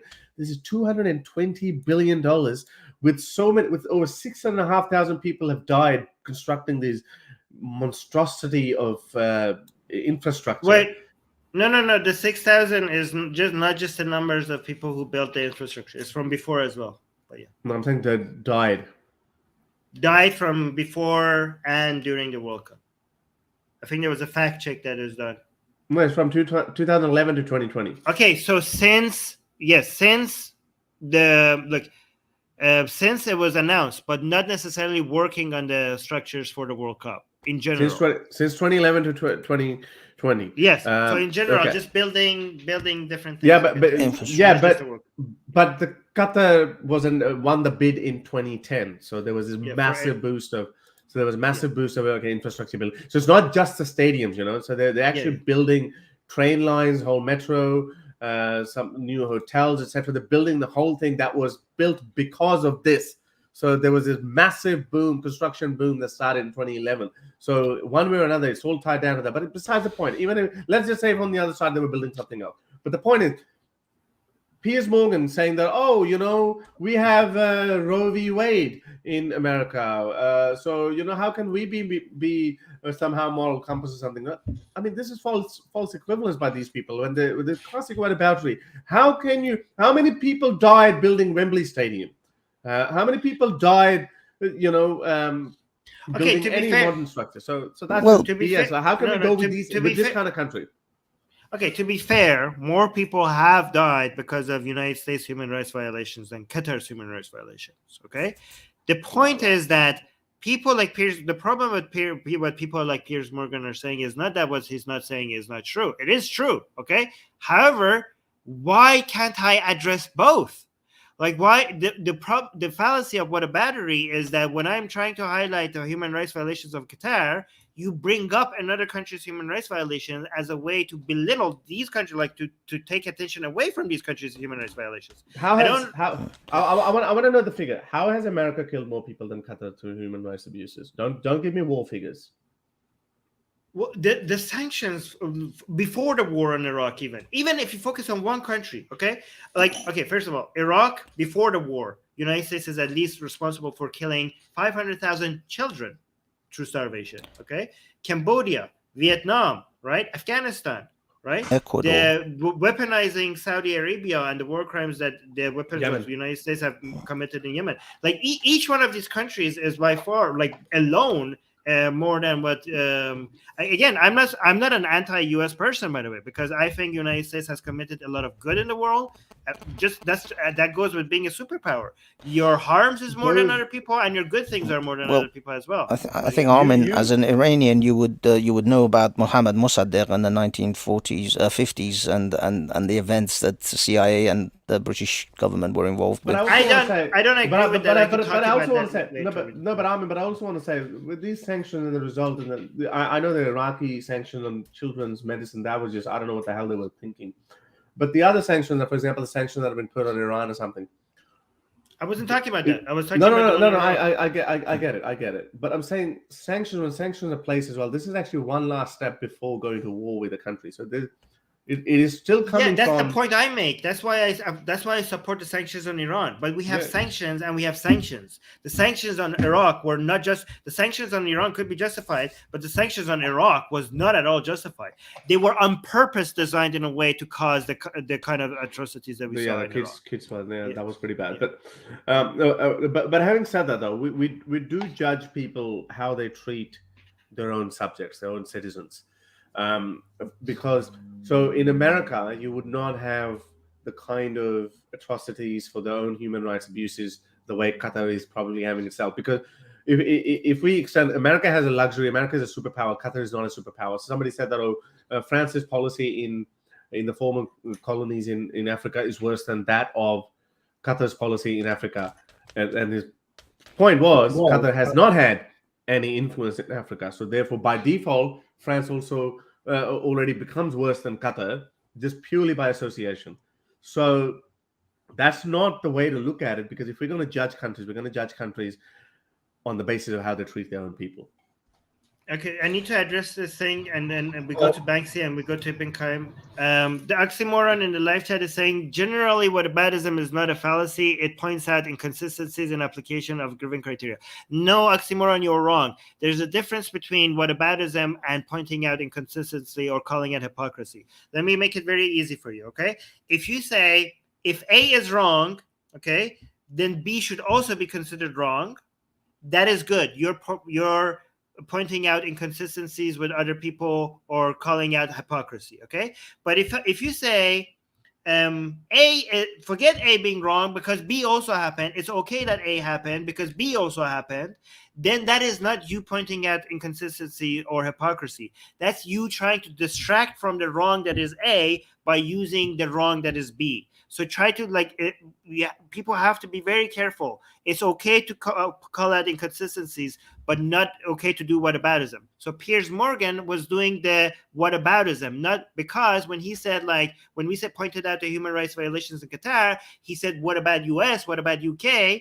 He wasn't saying you guys should condemn the US and UK, because he doesn't even know if his audience do, because many people who do condemn Qatar for their human rights violations are people who are also having issues with the United States and UK's human rights violations. He was saying, stop calling out Qatar because the US did it. He didn't say, if you say condemn both, then that is trying to be consistent. If you say don't do this one because some other people are doing, that is whataboutism. Banksy, you want to make your last point before we go to Ibn Qayyim? Yes, certainly. I agree with you that these two are not mutually exclusive. Just because America rolled back on Roe v. Wade is not, completely mutually exclusive of Qatar's human rights. Both can be wrong at the same time, and both should be highlighted at the same time. That's perfectly legitimate. But as far as my concept of interference is that, although, yes, you said that we don't necessarily have to interfere with people just because we call out their human rights violations, I feel that these are the steps that people usually, especially governments like America, take to convince the populace that it is okay to do things like sanctions and invasions off the back of these excuses of human rights. This is what happened in Libya. This is what happened in Iraq. They've done this consistently. Now, you are saying that, yes, we can point out their human rights violations, but for me, I always stand on the side of we can highlight people's bad doings, but it is up to the people of that nation to change their government and their policies, not on us to do that for them. No, it's on us. It's on us. Human rights is a global issue. You cannot have, this is moral relativism. Okay? We can have an influence. We could help them with their fighting people with their rights. People inside a country, when sometimes they're in a prison, sometimes minority groups need the aid of other minority groups outside of their borders because by themselves they're weak, because the majority of that country is oppressing them. So if we say it's up to them, well, that's not going to happen because they don't have the ability. They don't have the power. They don't have the resources. They're looking at their fellow human beings outside of the border who have gone through the same fight, and they're asking for support. You as a fellow human being have to reach out and you have to provide them with their support. They don't need just encouragement. They require support. They require assistance.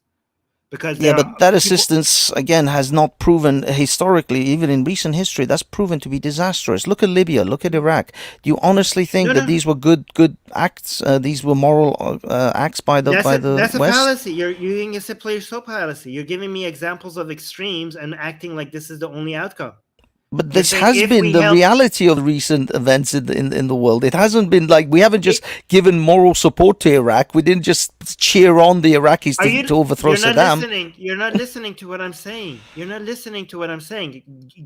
Pay attention to my words, okay? You say this is a reality.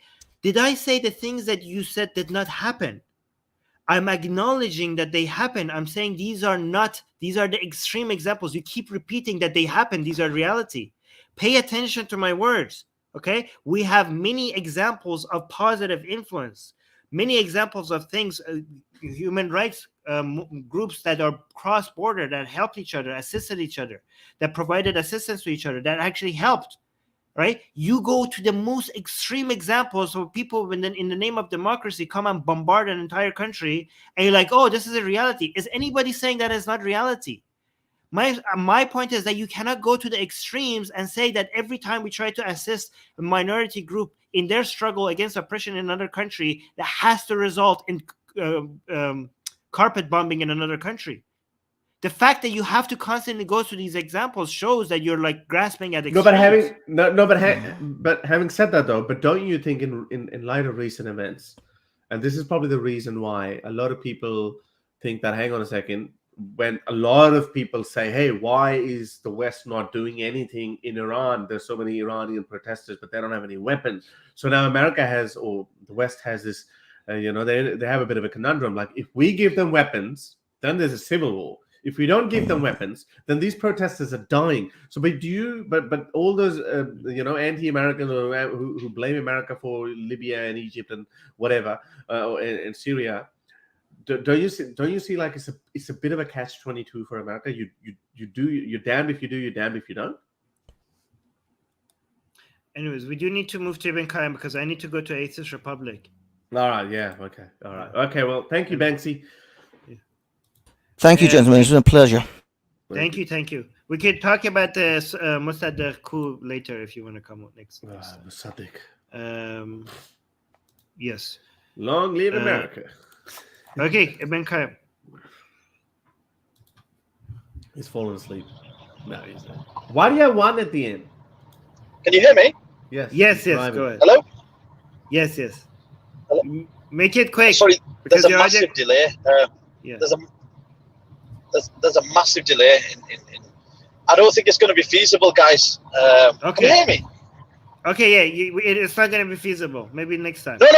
Okay, the delay's gone. Okay, all right. Okay, Okay. I just want to say I know Banksy style from 4 years ago. By the way, we used to be on these Speakers Corner related live streams. We used to do together. Okay, ask your question very fast because I need to go to Atheist Republic. Calm down. Okay. Toxic masculinity. Do you think masculinity is related to testosterone level? So the higher the testosterone level, the more masculine the man on average. It's related. It's not one-to-one, but it has some effect. Okay. And by the way, what you were saying to that Baloch woman, I disagree with some of what you said. Men are the cause of most of the problems in society. It's a fact. The vast majority of violence is caused by men, and those things should be dealt with specifically, by both men and women. But those I think men cause most of the issues in the world today. Without a shadow of a doubt. Well, most of the world's issues is not just because of violence. Or the thing that is responsible for men committing the more violence is also responsible for men being part of a lot of the solution. Like the attitudes that I do agree that men are on average a lot more violent than women, but the same type of attitude that has made men more violent is the same type of attitude that had made them more competitive and eager and made them ambitious enough to be responsible for a lot of things that they built. Like a lot of the progress in the world is because of the ambition that made men both violent and more ambitious. So I'm gonna say something on it because I don't know if I've said it before or not, or I've been thinking about it a lot. I was saying, so yes, that's true. Men, pretty much everything we look around us, the way the society has been created, you can just blame men for it, but men get all the credit and men get all the blame as well, and rightfully so, because men are responsible for everything. And why that is because, well, they've been running the world for the day dawn. And why is that the case? Because yes, Homo sapiens are patriarchal species. It is a patriarchal species. So of course, they created societies in their own image. They created the hierarchy in their own image, and they came up with solutions in their own image. I was thinking, what if it was a matriarchal society? What if, like, our first leaders who set the foundation of our civilization, they were women? It is quite possible that we would have gone on a different tangent, and yes, we might have achieved peace, world peace, a lot sooner. That's true. But then there are other caveats in that as well. Would we have achieved this aggressive competitiveness had it been all peace? Because getting better than your opponent cannot be achieved without some degree of violence. It's just not possible. Competition arises from violence, or violence ends up or being a part of the equation when there is competition. When you're trying to find when you discover gunpowder, you want the biggest cannon, and now your opponent also wants it, and now you want to blow each other to smithereen. These are all traits coming from very certain male characteristics, and as you said rightfully, men are violent. And I was talking to Nuri about it, and I said, yeah, men do commit violence, and men do, as a result of it, men do endure violence. Men not necessarily have endured more violence. Okay, maybe. But I would say, anyways, this has to be the last point because I need to go. But not just necessarily as a result of it. I'm saying the same attitude, the same chemistry, the same type of conditioning that makes men more prone to violence is also the reason why they are more competitive, right? And that has been a force for good in the world. So if there is something, if it's okay for you to say something is more generally destructive about men, then there shouldn't be politically incorrect for you also to point something that is generally on average more positive about men, because you can't be allowing one of them and not the other one, right? Yeah. So yeah, I agree, but I don't think there's been an overcorrection. I still think in many aspects in the West, women still lack in certain aspects compared to men. For example, average salary, getting promotions into high places, etc. Okay, no, you don't understand. When I say it's an overcorrection, that doesn't mean we're done with correcting. Okay, you could still have many issues with women's rights, but still have an overcorrection at the same time. When you say there's certain overcorrection in some areas, that doesn't mean that there's overcorrection everywhere. Yeah, give him an example. Give him an example. Like, for example, it's true. Like many people have this attitude about women being emotional and not being able to make logical points in a meeting or in a boardroom, right? So the same point, in a boardroom, if a man makes a certain point, it's taken more seriously than if the same point was made by a woman. Right? That's an attitude. If it was exactly the same logical structure, the same understanding, it's received more logically if a man made that point. That's a problem that exists. It's a state of mind that has to be corrected. The fact that still exists and needs to be. Hear you guys anymore. I just want to say. Okay. Well, then I'm going to put you down because the fact that mindset that exists and needs to be corrected, that doesn't mean that we don't have overcorrections. Do you have an yeah, we get it. I think that was a good point that you made, and I totally agree. And I think Narayana Murthy Nimani made a hilarious point, but I think this is true. We cannot. Some people imagine that, okay, the moment we created our societies, that's it. We need to let go of our natural instincts, which is like, okay, now we don't have to hunt mastodons and bison, so or these short-faced bears. So now, okay. Let's just be equal. It could not. And unfortunately, it took us nearly 10,000 years to do that. Hang on. Oh, I'm coming to that. Okay. No. I'm going to read it. So he's saying, and that there's some truth in that. If we were a matriarchal society, then Neanderthals would have eliminated us. There's a good chance in that. There is a good chance. I don't just take it as a joke, but there's a good chance of that. Violence was very important for our own survival. So anyway. Yes. You got a $20 super chat chat for her. So thank you so much, D. That's $20. That's very generous. Thank you very much, D. Thank you. Thank you so much, D. D saying after the stream, come to Atheist Republic for the news. Yes, sometimes even Harris comes from here to the live chat. I'm usually because by that point I'm in my bed and I'm watching it. I'm texting away. Yeah. So guys, when this stream is over, me and Susanna on the Atheist Republic YouTube channel, we go cover the news on atheism and religion. We cover 10 news items. So just hop over there. So we're gonna start in 45 minutes from now, Atheist Republic news. You have 45 freaking minutes and you end it now? What's wrong with you? I have to go eat. I'm starving. I'm not going to be able to do anything on the stream if I don't eat. Okay. Yeah, all right. All right, guys. Thank you very much for joining. Thank you very much, D, for your super chat again. Guys, please like, share the stream.